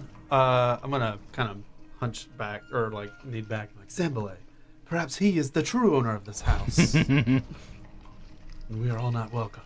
And then I will throw a chill touch at this guy right in front of me. Okay. Done with you. Done with the woods. Done with this guy. 17 plus 6. 23. Yeah, that is. That does it. It's going to be 2 necrotic. And then again, disadvantage on the thing. So I'm going to throw it to this guy. The main. End of turn. Okay. How much damage was that you said? 2 necrotic. Okay. So more kind of bone dust just sort of falling off of this creature. End of turn, you said? End of turn. That's going to bring us back to the robed skeleton in the back here, who again is going to make those same motions. And you see 2 more globs of green liquid fly out from his hands, one of which now flying towards Colt, the other flying, it's hard to tell at the moment, but straight towards you and Sanballet. Colt, that is going to be a, where is it? 16 to hit? That would miss, but he does have disadvantage. I'm a dodgy boy right now. That's right. Maybe a crit fail? It's not a crit fail. It was Okay. close. It was a 2. The second one was a 2. Yeah, that's close. The other one goes flying toward the 2 of you. Nope. That's a natural 20. Oh, shit. Here we go. It seems to fly kind of right by your head, which would not have been great, No. but No. does come into direct contact with Sanballet. No. No, not the only one Sambalay. He's the only one. Oh no, not Sanballet. He's the only one with spell slots. It. He's the only one with cast. We need his magic. we need. He Let's hasn't see, even entered the those- room yet. I don't Yeah, think he he's hasn't even really come in yet. hands-on here. Straight up not having a good time, bro. About to get fucking acid blast in the face. Okay, and so it is going to make its Better have second than roll me, to I see guess. if it does double damage. It needs to roll. What is his AC? Sambalay AC. His Sambalay's AC is 11. So if it rolls an 11 or higher, it's just going to do double damage. That's an 18. So this blob of acid No. lands right beneath his neck, right on his chest, and you hear kind of a watery, liquidy impact, but then a sizzling sound after, and you hear a scream of pain Bro, I smell you. as this acid eats into his skin, dealing 21 damage. He is screaming, but he's still alive. He is definitely mortal, so he's not doing great. But that's the end of that skeleton's turn. Yo, that would kill me right now. Which is going to bring us to the one right in front of you, which is going to take a swing at you with disadvantage. Dodgy boy. He's gonna hit my shield. Clink. It's an 8 There you go. Can't get and better. a 5. So you Yeah. Dodge. Inflatable tube man over here. Kugal.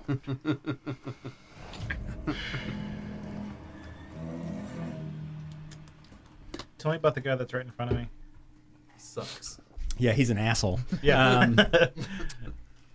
He likes long walks on the beach. Has he been hit or anything like that? He is he has definitely been messed up pretty good. Did somebody just hit him? Is he gonna go over? Yeah, he is definitely, again, if you can consider a skeleton to be bloodied, or I'm sorry, mortal, he is mortal. Got it. Well, I am daggerless at the moment because they're both sticking in Grandpa. Hopefully they're still stuck. I'm just gonna give him a good crack with the staff and Okay. see if that's going to help. So 17 plus 4. That hits. And, 5. Legend. Okay. Let's see here. Yes, so all of that, again, that metallic compound has since been knocked off or worn away from this thing. So you actually get it's almost like a baseball bat swing that you get, and you just hear and this skeleton, it's like a Jenga almost. Like you knock one rib out, and it just kind of crumbles into a pile of bones on the floor, and is no longer a threat. Do we still have another fellow in the corner, or is he already gone? Okay, just those two. I'm gonna step up and kind of in front of Cold. Just getting in the way. Okay. So, and I will. What a bro. Because that was Yeah. No joke. that was considered my action, correct? Yes. Okay. And I do have a bonus for Hex. I think I will do a Hex on Grandpa. Yeah. Okay. Yeah. And I need a reminder of what that does. Place a curse on a creature that I can see within range until the spell ends. You can deal extra, and then the thing went away. Extra 1d6 necrotic damage to the target whenever you hit it with an attack. Yeah. Choose one ability. There's a disadvantage on that ability check. Let's hex his wisdom checks. Okay. He is hexed. I think I actually have. Yeah, I do. Heck yeah. Or Hex, yeah. Hex, yeah.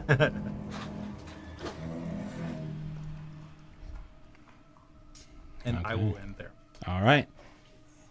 That brings us to Aelin. Who is going to... She's going to hold her action until she sees this skeleton try and cast another spell. Which brings us to this next skeleton here. Actually is no longer frightened. And it is going to walk up towards you, Red, and try to stab at you. That is a 19. Yep. It barely hits. Barely. That is going to be 7 damage. Yikes.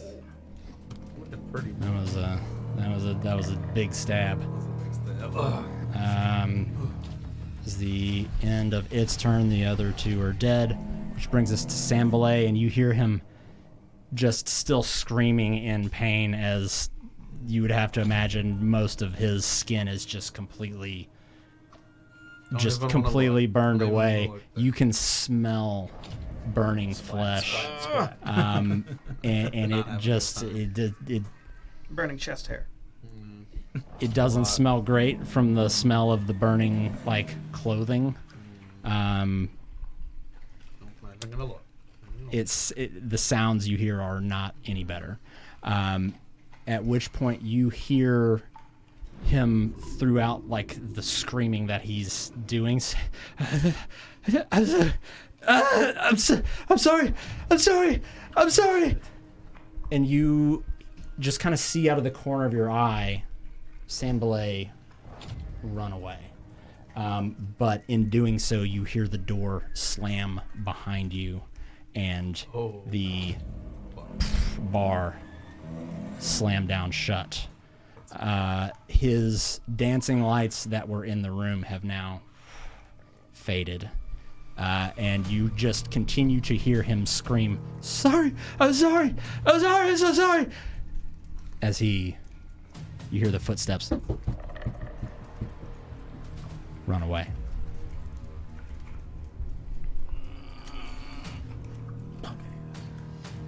Good God, did that magic Sambalay dude just run off? He left us.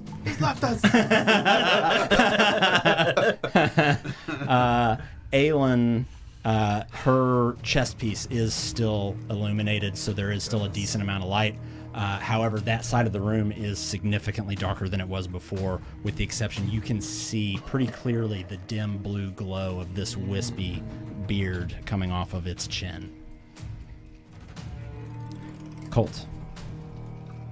There's one right behind me in there. There is.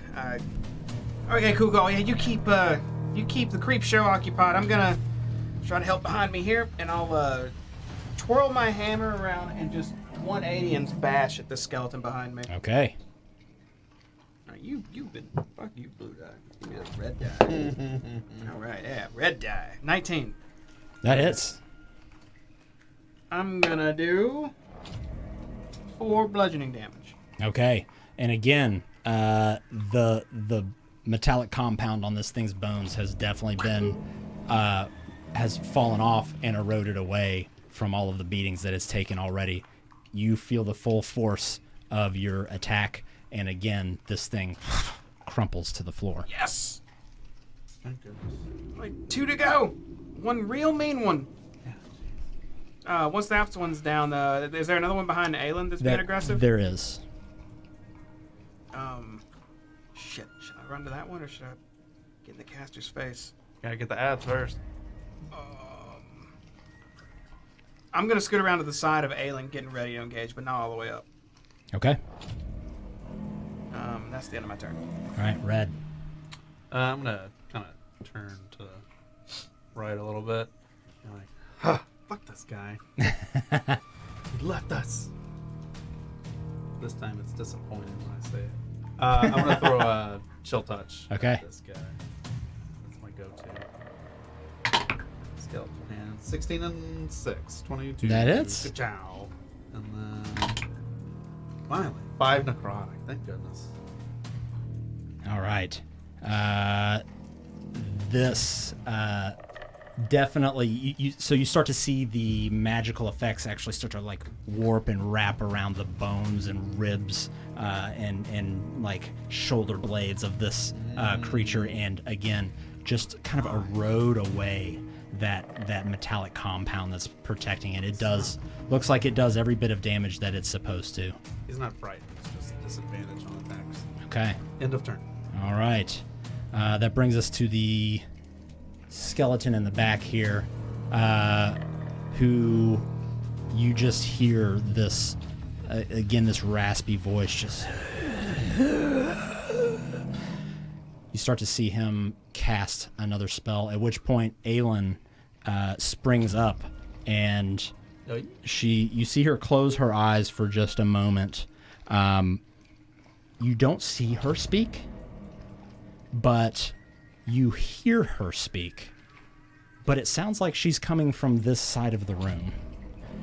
And you hear her just say, hey, hey, hey, hey, hey, hey.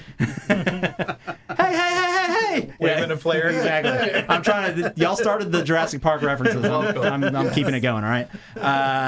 And it kind of pops off as soon as this skeleton is trying to finish its cast. And so it is going to be very kind of caught off guard, distracted. It's going to make these attacks with disadvantage. As it is trying to throw acid at you, Kugal, and at still kind of towards the door, so at you, Red, realistically. I'm sorry. So disadvantage, so the first one, well, that's going to be a nat 1. Yeah! For the first attack. So the second one was a nat 20 and then a 5.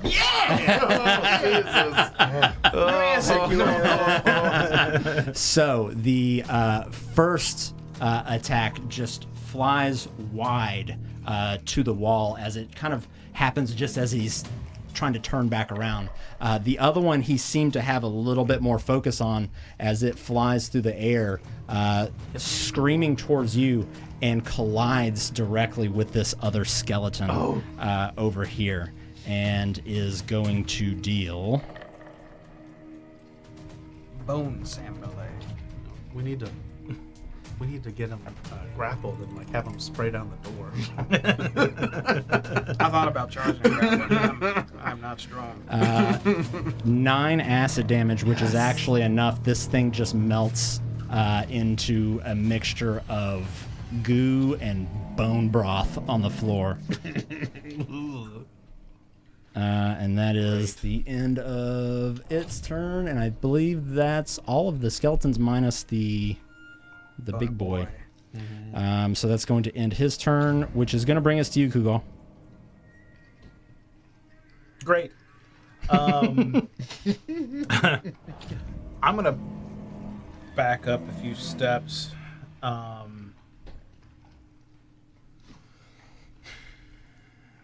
I'm just gonna throw a Hail Mary here and try a Toll the Dead at him.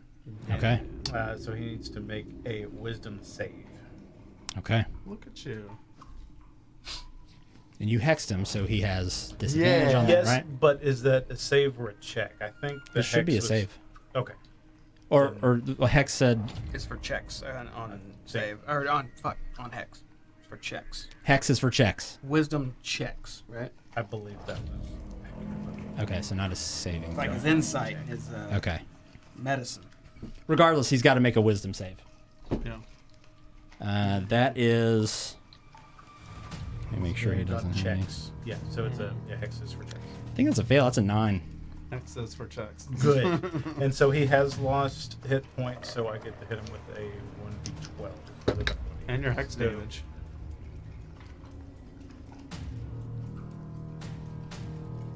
Do I have- oh, okay. So 3, and then necrotic damage, which is another 6 plus 2, so a 5. I think it's 5. Nice. So total damage is what? 5. 5 damage. Heck yeah.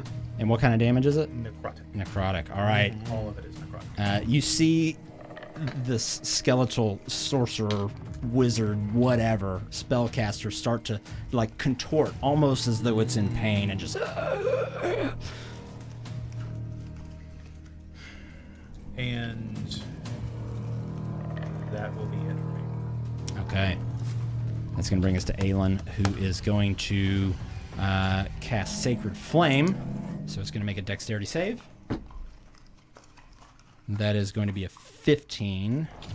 Her DC is a 14. So it does save.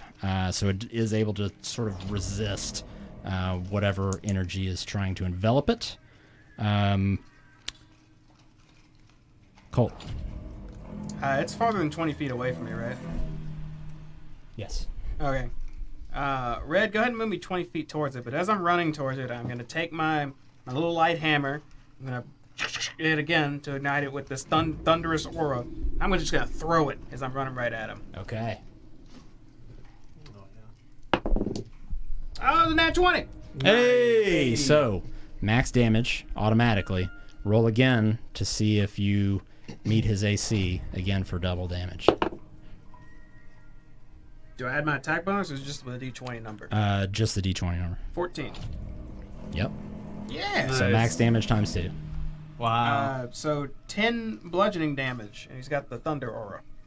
Okay. Thunder. So 10 is doubled. Yeah, it would be 5 by itself. That's Okay. Max damage. All It's right. four. Nice. As this hammer just That's awesome. flies through like fucking Thor's hammer coming in. And just you hear it just crash as it makes contact with this creature. This thing is definitely looking bloodied. Or I'm sorry, mortal at this point. Not great. Right after I threw my hammer and it nailed him, I'm reaching for my crossbow and I just have it pointed with my shield up, moving in still. And that's the end of my turn. Red. I'm gonna face our friend and kind of, whoops, knock over. This guy, and then come over here. I'm throwing a chill touch at him. Little skeletal Little hand. It's gonna come out. It's a 19. So cold. That hits. 19 to chill touch. We're gonna do 7 necrotic, and then he's got the disadvantage. So. Okay. This thing is definitely looking very, very brittle, even for a skeleton. But he is still standing, and it is his turn. And so he is going to now. Let's see, how close are you? You're still. He's going to again try and cast this acid spell and throw one at you, one at you, since y'all are both the closest. Being choked still. Got that skeleton man on his Thank neck. goodness. So a 17 and a 16 plus its attack is, I think either one of those hits because it's a +3. So 19. On probably him, right? It would be you first. Oh, it's me. Yeah. Yeah, on this guy. I'm going left to right. I'm going left to right. it's gonna hit me. Okay. Oh no. That is. Uh-oh. That's a 9 acid damage as this glob just starts to sear right into you. Hot, hot, hot! It's melting away my shirt, getting in between my scale Dude, armor. you've had all the goo. Yeah.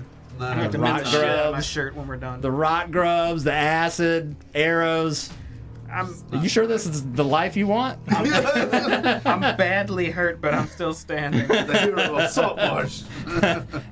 Second glob is coming towards you with disadvantage. Thank goodness. First roll is a 15, so that's 18. Good. Oh, more, please. And an 18 Damn it. +3, so yeah, that hits. You only have to get the 2, so. That is If you going don't to even be need it. 4 acid damage. Redemir's on As the it- ground. Oh no. You hear Redemir just let out a and But you hear just this sizzling sound as he faints. something is about to happen. Something So is what about was the number Uh-huh. of damage? 4 damage total. So I'm gonna use my Strength of the Grave. If it's not radiant or a critical, I can take a Charisma saving throw, which is 5 plus the damage taken. Okay, On success, I'll drop to 1. go for it. It is not critical or radiant damage. Grave Okay. This would be a Charisma throw. What's that look like? This is Charisma saving, so that's 6 and it's a 12. And what determines the DC on that? It's DC 5 plus the damage taken. So 9. So 9. That's So, I rolled a 12. so you succeed. Does it look like dark energy swirling around him or something? There's a lot of dark energy Yeah, going so around me. so you hear this scream and then a sizzle. You hear the sound of someone falling to the ground. When you look over, you see Red on kind of down on the ground on a knee and 2 hands, and this dark gray energy almost looks like smoke or fog just starts to wrap itself around him and swirl, and the smoke becomes darker and darker and darker until you can't see through it, and a few moments later it just dissipates, and Red is still there kneeling on the ground, and then stands back up, still looking pretty hurt, but not dead.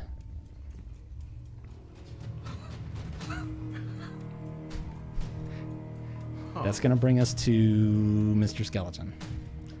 Or I'm sorry, no, he just went. It's him and Red are like right next to each other in the thing, so it threw me off. Because yeah, that was awesome. All right, Kugal, you are actually up next. He's looking rough. I'm gonna just Eldritch Blast him. From where he is.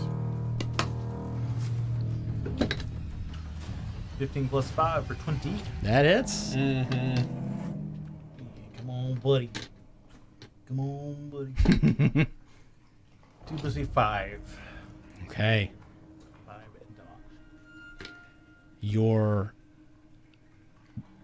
blast of energy streaks across the room.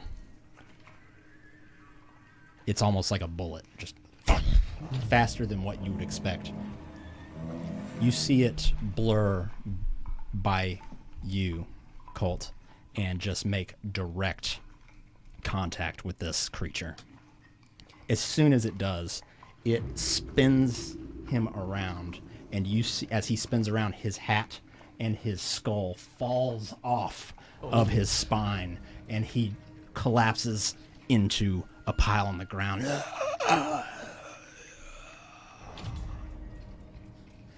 The blue glow of his beard fades. We are out of initiative. Woo! Yes.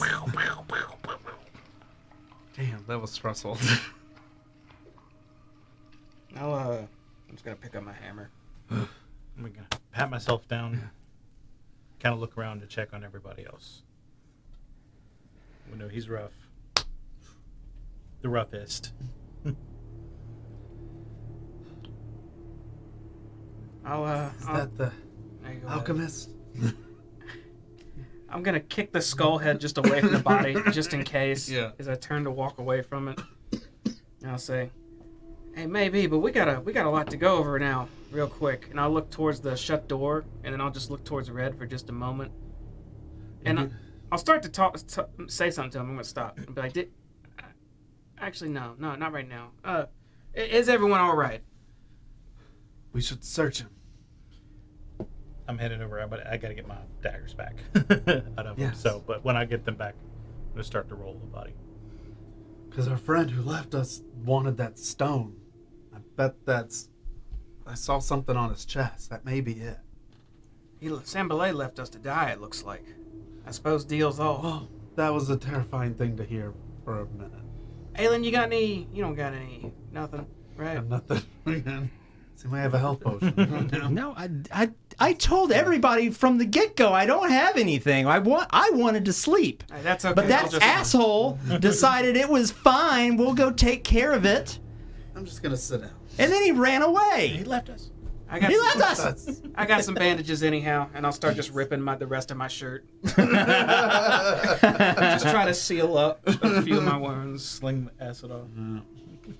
The hero of Saltmarsh.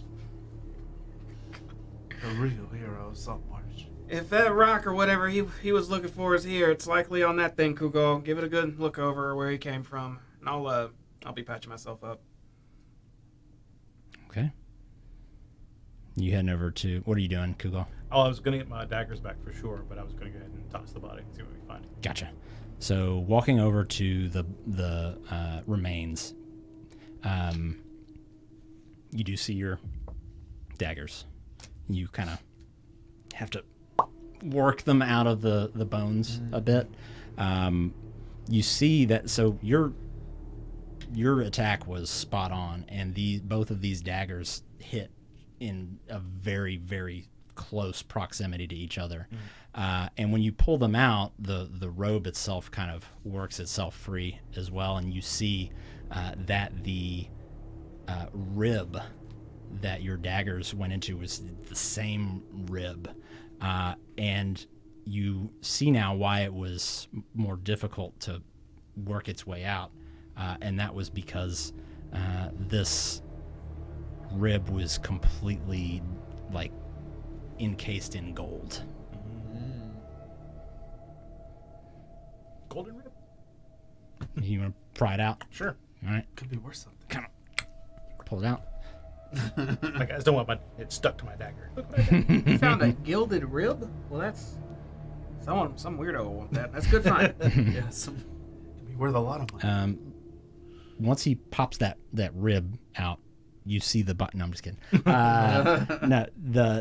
So calling that out, the two of you, again, kind of taking care of your own injuries, but also kind of looking around, notice that all of these other skeletons also had a single golden rib on them.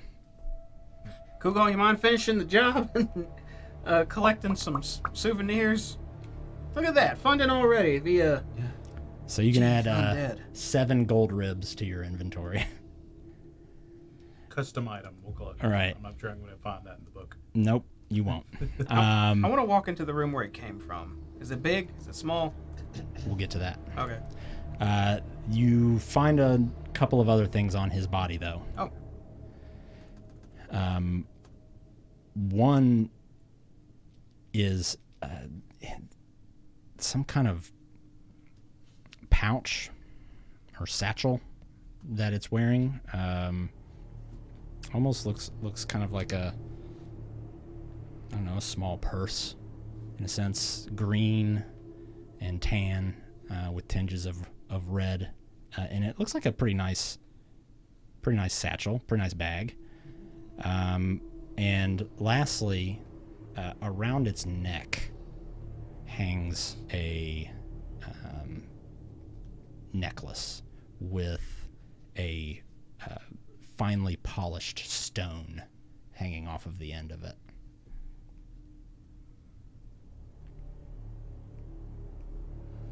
Does anybody recognize this? Somebody want to check this necklace out? This doesn't look like anything that I would know what to do with. I'm actually pretty good at that type of thing. You want me to take a look? Absolutely. All right. I'll instead of walking in the room, when he holds that necklace up and says something, I'll look down. I'll kind of kneel down. I'll put my artificer eye to it. Be like, try to figure out what's up with it. Okay. Do you have anything related to? Is there anything for artificer that just automatically reveals stuff, magic items, or anything Not like that I that? have currently. Okay. So looking at this, it is a very fine stone. It's like this flat gray and black, like river stone. It's very smooth and polished. The chain that it hangs on is nothing remarkable by any means. You definitely get the sense that there's maybe something to this, but you can't really tell what. Do I sense any magic emanating off of it or anything? Make an Arcana check. Nat 1. Hell yeah. Maybe, but there's also it was also just a skeleton wizard with a magical beard, so it could be remnants of that you're kind of feeling. It could be something else. You're gonna wash your hands before you eat anything, right? I have to. Kugo, I don't really know if there's anything to this, but if you give me 10 minutes, I can tell us for sure. I don't know if we want to sit down and wait right now, though. Yes. It doesn't seem like we're going very far at the moment, so 10 minutes is 10 minutes. Yeah. I'd like to find his skull too, and give a little examination to it. Okay. See if his we know his beard is not like glowing anymore. Right. But do we see anything remarkable about his? Looks like a pretty regular skull, With a beard. and no beard or anything. That actually looked. That was spectral. It's kind of like a spectral beard. Gotcha. Yeah. I guess, are we y'all want to wait 10 minutes then? What about that pouch? What's up Yeah, with that? we can. I'll check out the pouch. Yeah. You know, if he's fine or Again, finely made pouch. What are you like? Are you just kind of like? I'll shake it into my hand. So opening up, shaking it out, nothing comes out. Empty. Does it feels like there's something in it, or is it just a leather pouch? It feels like maybe a little heavy for the size of it, and for nothing being in it. You want me to mess with that too? I want my hand in it. Do I feel a bottom? You put your hand in, and all of the rest of you looking at him, he goes to put it in, and you see it go all the way up to his shoulder. Oh, that's... I read about those. It's a pooch a hootin'. Can you do a Kira screaming impression? I need a yay. I feel like it'd be appropriate. Look at that. I think you found one of them. Yeah, bags Kira's of... reaction. Was a neat trick you did. Clearly magic. I'm gonna kind of push everybody back away a little bit because we don't know what's in there because I can't pull it because I can't think of the thing that might be in there. And I'm gonna turn it inside out and Turning it inside out. And we start new characters. oh no, beholder! I'm trying to think of what a nuclear explosion would look like if you were standing right there. No, nothing pops out of it. It seems like it's It was empty. legitimate. Mhm. Okay. What's the inside lining look like? Just Right? Like nothing. Velvet. Yeah. I was working on one of those. I'll flick it back around. Because I ain't got to work on it now. Good It's find. just a bag. Well, Right. Oh. no, you didn't see that? No, what Here, is it? check this I out. mean, I saw you did your hand thing. It's like a party trick. So they're fairly rare, but it's like a I mean, I'm about to close to death over here. it's a bag that holds a lot more than it's supposed to, basically. It sounds magic. It's definitely We'll have to magic. get somebody to check it out. Send me their stone, right? Well, it's not my stone necessarily, but yeah. Well, it's ours. I can it's actually- ours now. I can cast Identify on it, but I'm out of spell, so I need 10 minutes to kind of focus on it. I'm not going anywhere. All right, well, then there's no more against the wall. no more scary skeletons walking out of that side room, right? Just a small room to go deep. Aylin's kind of standing over there. Not that I see. Okay, good. I say we finish making sure everything's clear, and then we sit down and focus and all that stuff. Yeah, y'all agree? Agree. I do this. I'm Alright. good. Were you doing something with that head, Kugo? I was just checking him out. Oh, It was unremarkable. all right, fair enough. All right, and you got all those ribs too. Very nice, very nice. He's got like a bundle. You can put them in that bag. Just don't forget about them. Good point. All right. I'll hold up my shield, and I'm just gonna peek in that next room. Okay. We're going to take a quick break. 10 minutes. And we'll come back and just keep going. So hang out with us. Give us a little minute. Get some refills. Use the restroom. We'll be back. Where's my AFK button? This has been too long. Here it is. All right. Be right back.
And we're back.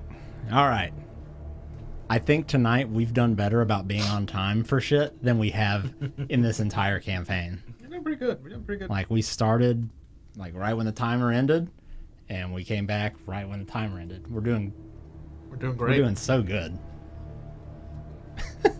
Anyways. And that's what you'll get with tonight's sponsor, a timely response. No. You could insert laxative joke or something. I wasn't even ready. I wasn't even ready for the the fake sponsorships. for the fake sponsorships. I'll take a real sponsorship though. G Fuel, looking at you. They'll sponsor anybody. G Fuel's NordVPN collaboration. Yeah. Or there's the new one now. I did that H3 is sponsored by Gamer Sup. I haven't heard of that. Gamer Sup. It's like supper for gamers. I don't know. Supplement. Yeah, maybe. Oh, that makes more sense. I don't know. Well, we would definitely know more if they sponsored us. Anyways, We'll be the Wayne's World montage. Yeah. For sure. so Wear whatever we need to wear. you are walking into the room that the skeletal mage came out of. Mage bedroom. Okay. So the secret door, being open toward you, you see. Whoa. If it starts to close on me too, I back out. I'm getting trapped in another room. I can't be barricaded in. I'm just trying to separate y'all one at a time. Okay. All right. No, it's hanging open.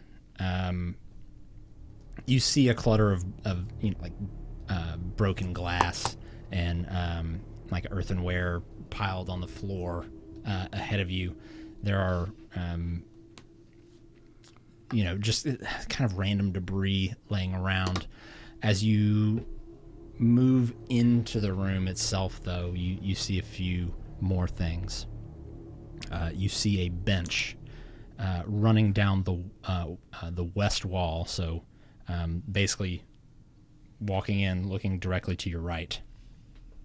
There's a bench that runs along that wall. This room seems to be some kind of laboratory.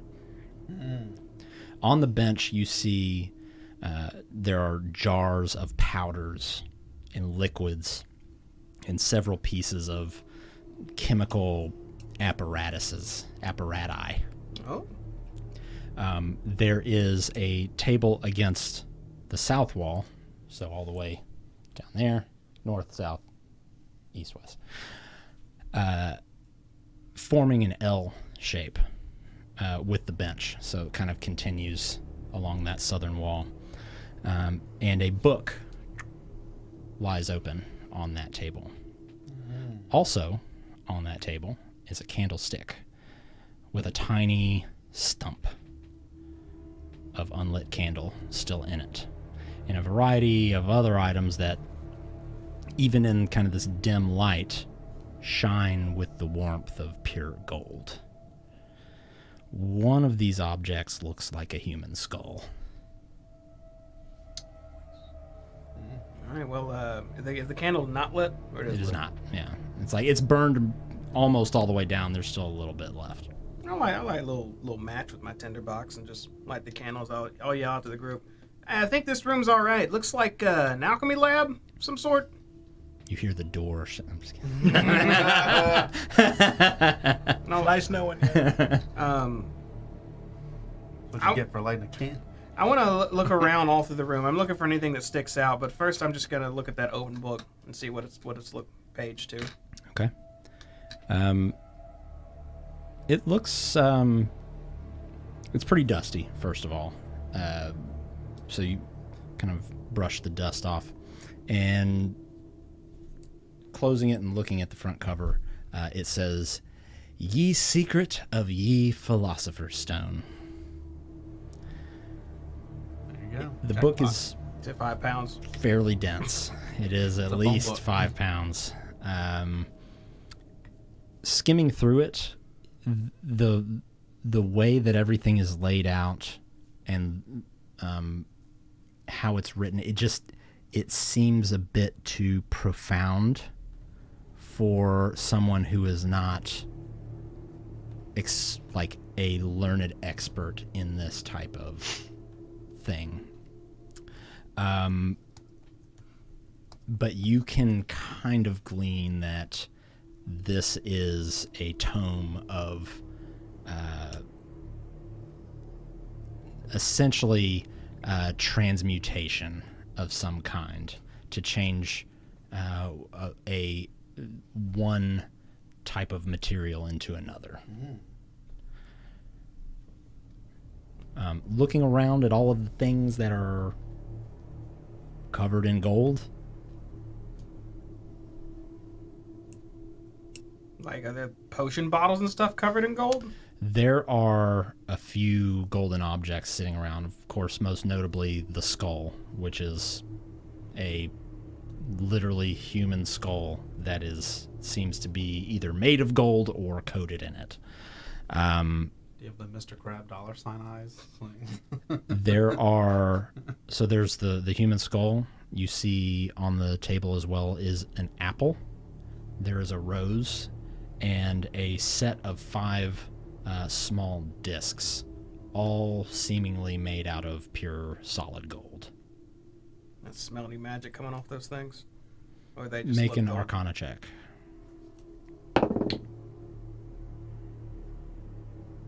15. You don't sense any magic coming off of this. Okay, well, I will close the book shut, step out of the room. Was everyone else, y'all just hanging outside? You're not taking any of the gold? Not yeah, really. I'm just like slumped against the wall. I will come in as well, like, clearly. Dun, dun, dun, dun. We didn't hear any screaming. All right, since Kugal walks in, I'll stop at the door with him and say, Kugal, we need to, that bag you got, a lot of gold stuff in here. Go ahead and start grabbing it, tossing it in. We hit the jackpot. Price is Right, music ensues. Also, I'll hold up that book. This book, Ye Studies of Ye Philosopher Stone or something? I think that necklace, Kugal, might be what Sambalay was looking for. I mean, I'll still identify it, but we're on to something. But, Yes, we are. The stories are true. does anyone want to hold on to this book, by the way? I'll thumb through it, but... Put it in the bag. All right, Kugal, if you don't mind, could you open the... I shoved the Ye Philosopher Stone book. an official list for the Book. And golden skull, apple, rose, and golden discs. If we're collecting all gold. Yeah, all that. And 100 platinum. And I'll say, so we are barred in here, but that's probably not a big deal we can break out, but listen to this. So Sambalay left. He's alive. And he left. Barely, yes. He's going to go to his allies. He's either going to say we need to pack up and leave now, or he's going to wait a while till he thinks we've mortally wounded our enemy and they've mortally wounded us, and he can come in and get clean picking. So I think we should start a long rest in here. And I think we should be quiet. And I think we should take watches. The moment any of them come to check it out, we ambush them. Right now, I assume they're thinking we're going to be dead. Which is ideal. Maybe they'll just leave. But if they don't, we take full advantage of that. Element of surprise, you know? Yes. That does sound good. That's a good plan. How many golden discs were there? They are smaller discs. You would recognize them as balance weights that you would put like on a scale to balance out stuff. But there were 5 of them.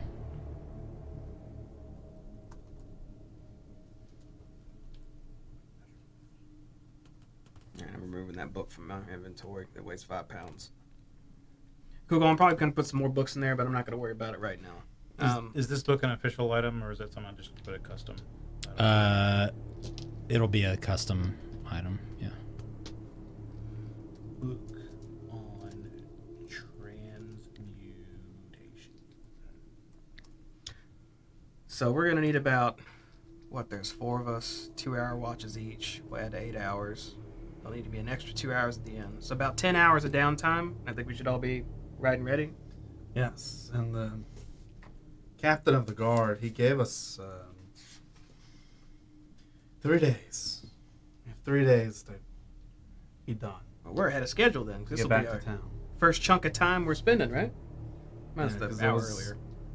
About half a day to get here, if my memory serves correct. Mm. Can we check anything else in the room, like a deeper toss, looking Sure. for Absolutely. secrety stuff?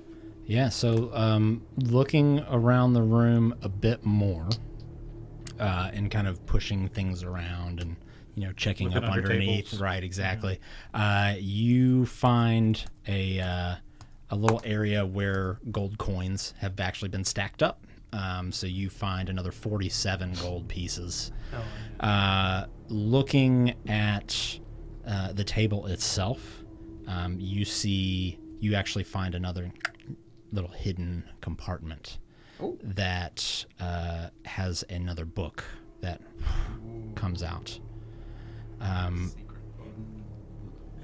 Along with that book falls some kind of like metal pendant almost. What does it look like? The pendant itself is it looks almost like a brooch, but it is kind of this long, almost kind of sharp, elongated diamond shape that has a few different very finely crafted I guess you could say like additions to it that kind of come off of it but still share that same shape. It looks like some kind of insignia, again, very finely made. You're not sure just from glancing at it. Is it just like a tin, a pewter, not a particularly Right, precious metal? yeah, it doesn't. You're not sure exactly what kind of metal it is, but it definitely it feels heavy, so it must be expensive. Got it. I like it. And then we crack the book open. At a quick glance, what do we see in there? Mm-hmm. So, thumbing through the book quickly, or not necessarily quickly, but just kind of glancing through it.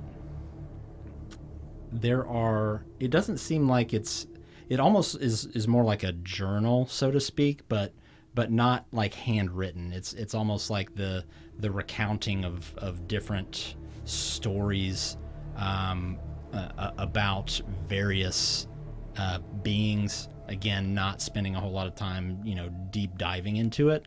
Mm-hmm. You thumb across what look like to be a few maybe spells. It just kind of seems to be a little bit all over the place. One thing you do note is that on the spine of the book is a symbol. The symbol looks like this.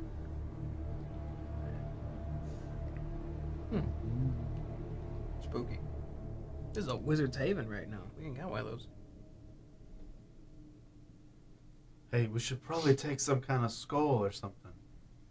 Well, yeah. Proof of, not the gold one, but one of the other ones. Oh, creepy spectral creepy beard. skull. Yeah, we could take his skull to say this is, Yeah, put spectral we beard need some in the kind of bag. proof that we were here, so we could spare no expense that we came through here. Jurassic Park. Jamie, do you have to come up with one? Yeah. Have you done a Jurassic You have Park done a reference Jurassic tonight? Park line? You didn't say the magic word. Yes. That was amazing. Wait, maybe this one.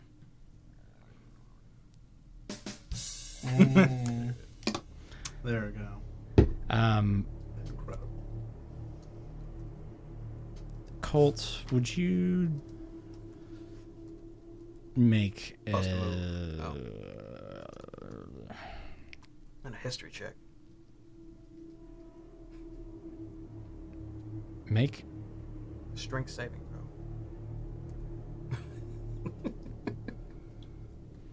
make a perception check? What do I see? Suddenly I start looking around and I see probably not much. I got a 5, 6, 8. You don't see anything. My passive's better.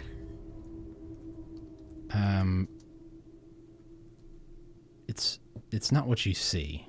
Oh. It's what you like feel almost. Oh.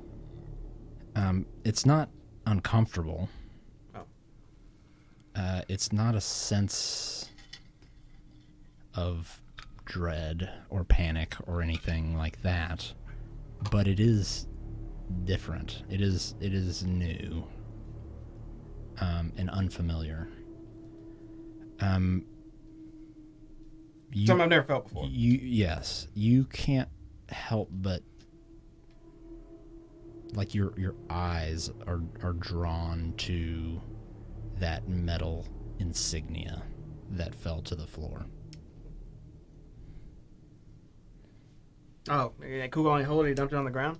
Well, it felt like, so when that secret compartment opened, it kind of, like the book kind of came out, and then with it, that metal brooch kind of tumbled out with it.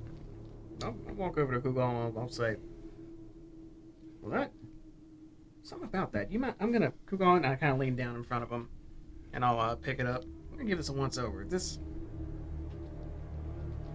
felt something weird. I'll kind of look it over, flip it. The first thing I want to do is just while holding it in my hand, I'm trying to sense if there's anything magical about it, or if maybe if I remember something about it even. Make a history check. Okay. Hey, that's not too bad. That is a 17. While you can't like pinpoint what this is or what this is tied to, damn, it looks familiar. Like you've seen this insignia somewhere before. Holding it in your hand and looking closely at it, it looks like this. Man, this is gonna sound a little weird, but this feels familiar. But I don't remember how or where or when. I hold it up on my chest for a moment and just hold it back. Let me see it. That is strange. And I'll take it and I just toss it towards Red. I'll just kind of let it land wherever. I'm not gonna try and grab it. Wait, man, come on, just man! You cling, cling, cling, cling, clings on the floor. That might be money you're letting just roll around there. I can see it closer. Mm-hmm. Does it strike anything like I've seen in my travels, or like a memory? I don't think I've seen this before. It's very nice. No. Yeah. It looks maybe metal, gold. It does look very nice. I'll walk up to him, like power walk, and just pick it up, kind of let it up for a second. Not doing great, but I just wanted to see if it rang a bell. Now, you do look kind of... And I'll look him up and down. Immediately I'm thinking back to when I saw that weird mist around him. Look a little wounded here. Would you say gravely? Now you're just being weird, Red. All right. We'll talk about that after we're all taken care of. I'll give him kind of a look as I give him 12 gold. And It's you supposed 12 to be gold, and humorous. Aelin gets 12 gold. I'm splitting up that Oh. 47. Oh, like 12 that, gold, so. jackpot. Look at that. Thank you, Google. I'm You see never a not slight there. spark of life flashing in him. 12 gold. Ooh, 2 hit points. There you go. Sorry. For the record, Kira, I am adding this 12 gold to your inventory. We're going to be rich. We're going down to the docks and getting our own boat. You mind if I hang on to this brooch for the time being? I want to kind of study it more. I think... By all means. No, I'll tuck it away in just my pocket Okay. with the idea of looking at it later. Anything else y'all want to check out? I say we start them sleep rotations sooner than later. Yeah, I've got my bag and I'm pulling out part of my Remember, you've got that. I pulled that out of the bag. Oh yeah, That's I'll better. go better at it. part of my bedroll, just enough to get the pillow and Okay. I'm going to chill. on my side. Like, this sounds great, guys. Wait, before you go, we're gonna do orders. He's fading away. All right. He'll go later. I'll go ahead and do first watch so I can identify the stuff. We'll knock that out. Do you want me to do your pouch too? I'm pretty sure I know what it is, but we can make sure. knock yourself out. Okay, so we got this amulet, which I'm thanks to that book you got. But don't really knock yourself out. We need you to keep watch. That's well said. All right, yeah, that's absolutely. I will not do that. Knock myself out. I mean, I've got all the other gold Well items said. in there too, the book, in case, you want Perfect. to fill the rest of your time up. is there anything else that needs studying before we start our sleepy time? Is that it? None? Okay, good. I don't reckon. In that case, if you mind, and I'll hold out my hand for the satchel. And who do I just have the amulet, or do you still have the amulet? I'll give it to you. Oh, amulet satchel. Okay. Because you threw it at him, and then you got it back. Well, I threw the brooch at him, not the amulet. No, I never had the amulet. Oh, all right. Well, here we go. It's been here the whole time. It's like the One Ring. Yeah, just comes back to you. We're going through the whole movie universe tonight. Yeah. 2 hours. I'll get you up, Kugol, and then you can get Red. Red can get Aelin, and then Aelin can get me after 2 hours. That should cover everybody, and then we'll all have a long rest and whatnot. Now, this is very important. We need to have some signal or something to know if those guys are coming back, right? It can't just be like a, hey, we don't want them to know it's just us in here. So, any ideas? I start thinking for a moment. What, like to throw him off of our scent? No, so we know to wake everybody Wake up everybody up. before they... I don't think we need to watch in shifts, actually. And I think back and I check my pockets, and I'm fumbling around for a minute, and I pull out just what looks like a little marble, and then I say, I think I can actually set an alarm if I have another 10 minutes. So we might not need to take that 10 hours after all. I say, I'm just going to shove it in the doorway. I'll have it ping my mind if something happens after I lay down. So never mind about watches. We're good. It's taken care of. Well, we could also just shut that secret door. I don't think... And stay in outside of- there? No, in here, but if we shut it, no one would know that we were here, Oh, that's a good point. even I if they suppose. did walk through the barred door. yes, we should start covering our tracks when we look through things. I'll close the alchemy lab door and just make sure it's nice and firm. Looks like a nice wall again. And then I'll say, all right, if you guys can lay down whenever, I'm gonna need 30 minutes before I lay down, so 8 hours and 30 is gonna be our rest time, I suppose. I'm gonna start ritual casting like there's no tomorrow. And what are you casting? The very first thing I'm gonna do is set this bead like wedged in the door and set an alarm. Okay. So that way, anything that touches that door, I want it to mentally ping me, and it'll just oh shit, door, Okay. no sound. Okay. Second thing I'm going to do is spend 10 minutes with the bag just to be totally sure I know what it is with identifying. And the next 10 minutes is going to be another ritual where I spend 10 minutes with the amulet to see how that works or what it is. Okay. It's 30 minutes of rituals. Ciao. You go and place your alarm with no issues. And in your first 10 minutes of concentrating on the bag, you are able to confirm that it is, in fact, a bag of holding. Okay.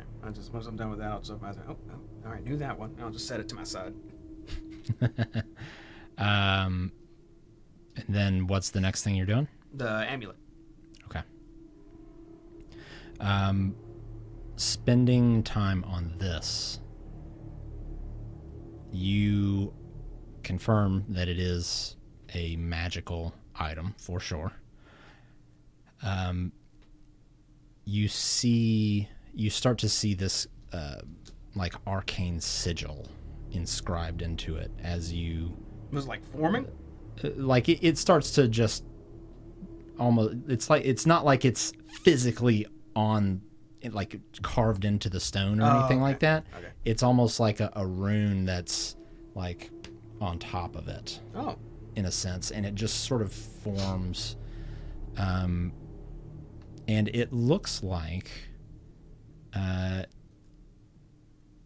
if you are attuned to this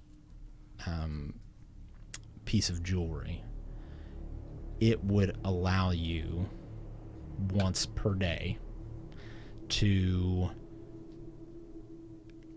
be a little bit or quite a bit better than normal on a certain ability check of your choice. You get advantage on an ability check of your choice once per day. Neat. So holding the amulet in my hand and then realizing that. So I don't know what it's called with identify. I just know like it's magical power. Okay, cool. So wow. So this will make you need a backflip harder or something. I guess. Okay, that's neat. Wow. That's strange though. And I look down towards the bag and I look in my hand holding that amulet. And I'll reach into the bag and I'll take out the Ye Philosopher's Stone book and holding that, just looking at it a bit confused and saying, shit. And I'll start looking at everyone. Were you laying down and going to sleep? Everyone were laying down? Aelin would be. Okay. I think for a second Mouth open. Yeah. whether or not I should look into this more, and then I just... No, it's best when we're all ready to start delving into further mysteries. And I'll put the book back in the bag. I'll take the amulet, and I'll just... I'm not going to start tuning it to anything. I'll just put that in my pocket as well. I plan on talking about that too. And then I'll lean back with the bag next to me and just... Alright, well, me too. Hope that alarm still works. Just start resting. Okay. Some time passes, and Colt, you are awakened. Oh, god damn it. Now say it in my head. Not by a ping in your head. Nothing seems to have set off That might be worse. the alarm. Different kind of alarm goes off. You awake, look around the room. Everyone else is still fast asleep. Redemir, Kugal, Aelin, all completely unconscious. Breathing, visibly, fine. Aelin has a little bit of drool on drill. And nothing seems to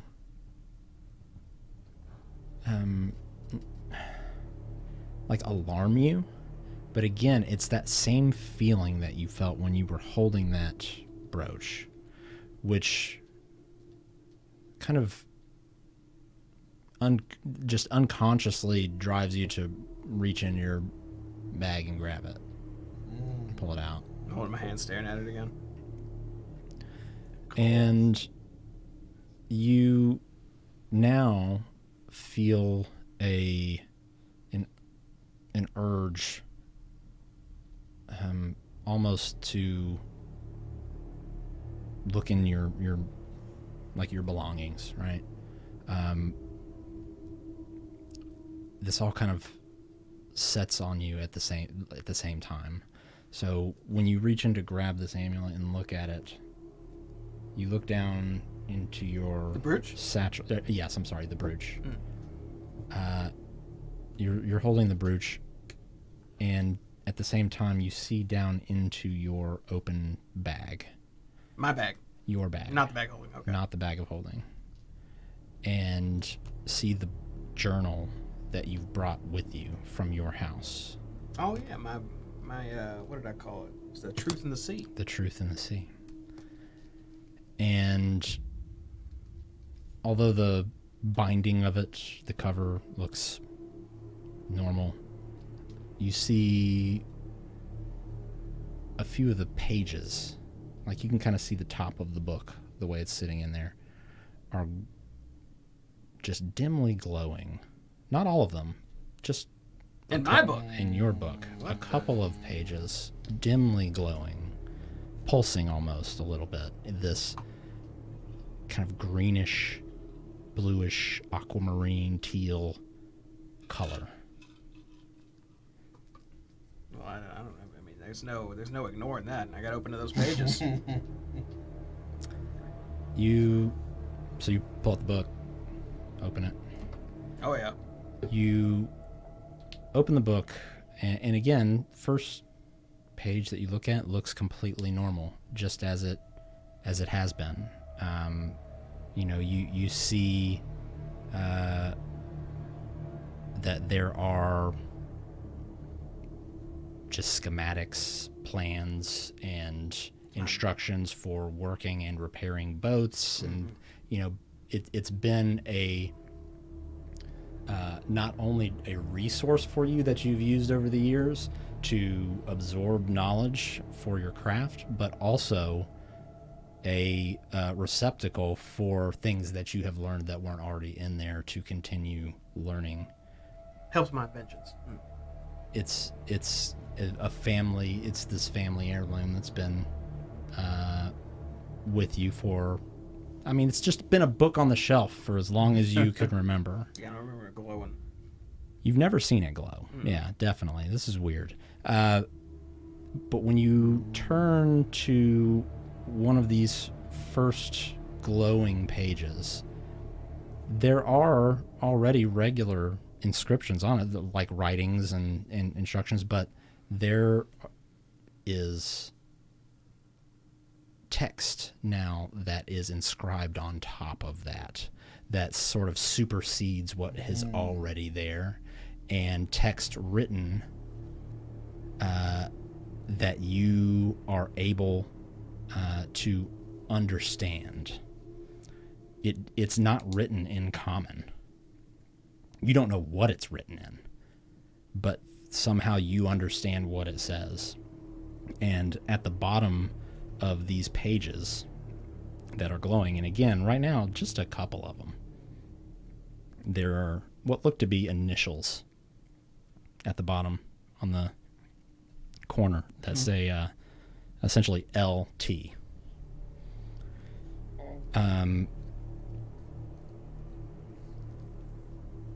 Looking through this glowing text, your mind is, you get kind of this sense of excitement, because you are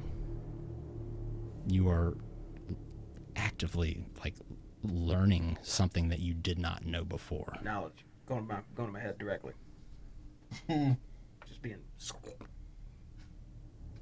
And that's where we're going to end our session tonight. LT, huh? LT. Who the hell is LT? He was a football player, I think. Yeah. Don't do drugs.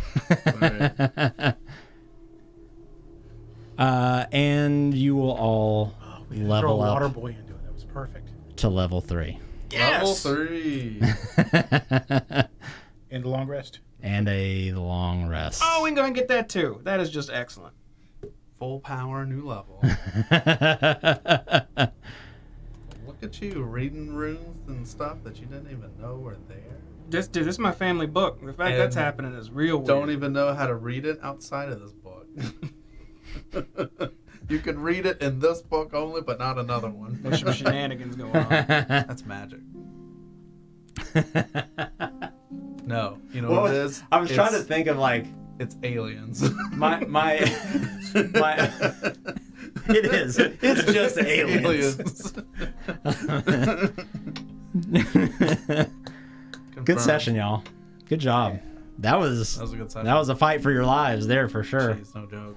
Like it was like sketchy, and then y'all were good, and then the alchemist showed up, and then it was like, oh fuck, that guy's Right. not cool, and then like y'all got a handle on it, and then Sandblade pieced out, and y'all were like, oh wait, now this is real shitty again. That was a roller coaster. I was like, What's that up, dude ain't Downs? doing nothing anyway. I was like, we're gonna have to do this whole thing by ourselves. I was impressed by his fire. The Magic scorching fire, rays, yeah. They were And you his know, out of character, his magic missile too is pretty cool. he knew a little something, you know. Some cool stuff I didn't know. How was it? You guys good? I'm super All right. good. This is a positively exhausting session. All right. Good. Well, it's been a month. Stressful. So I that can is, take my packed boom.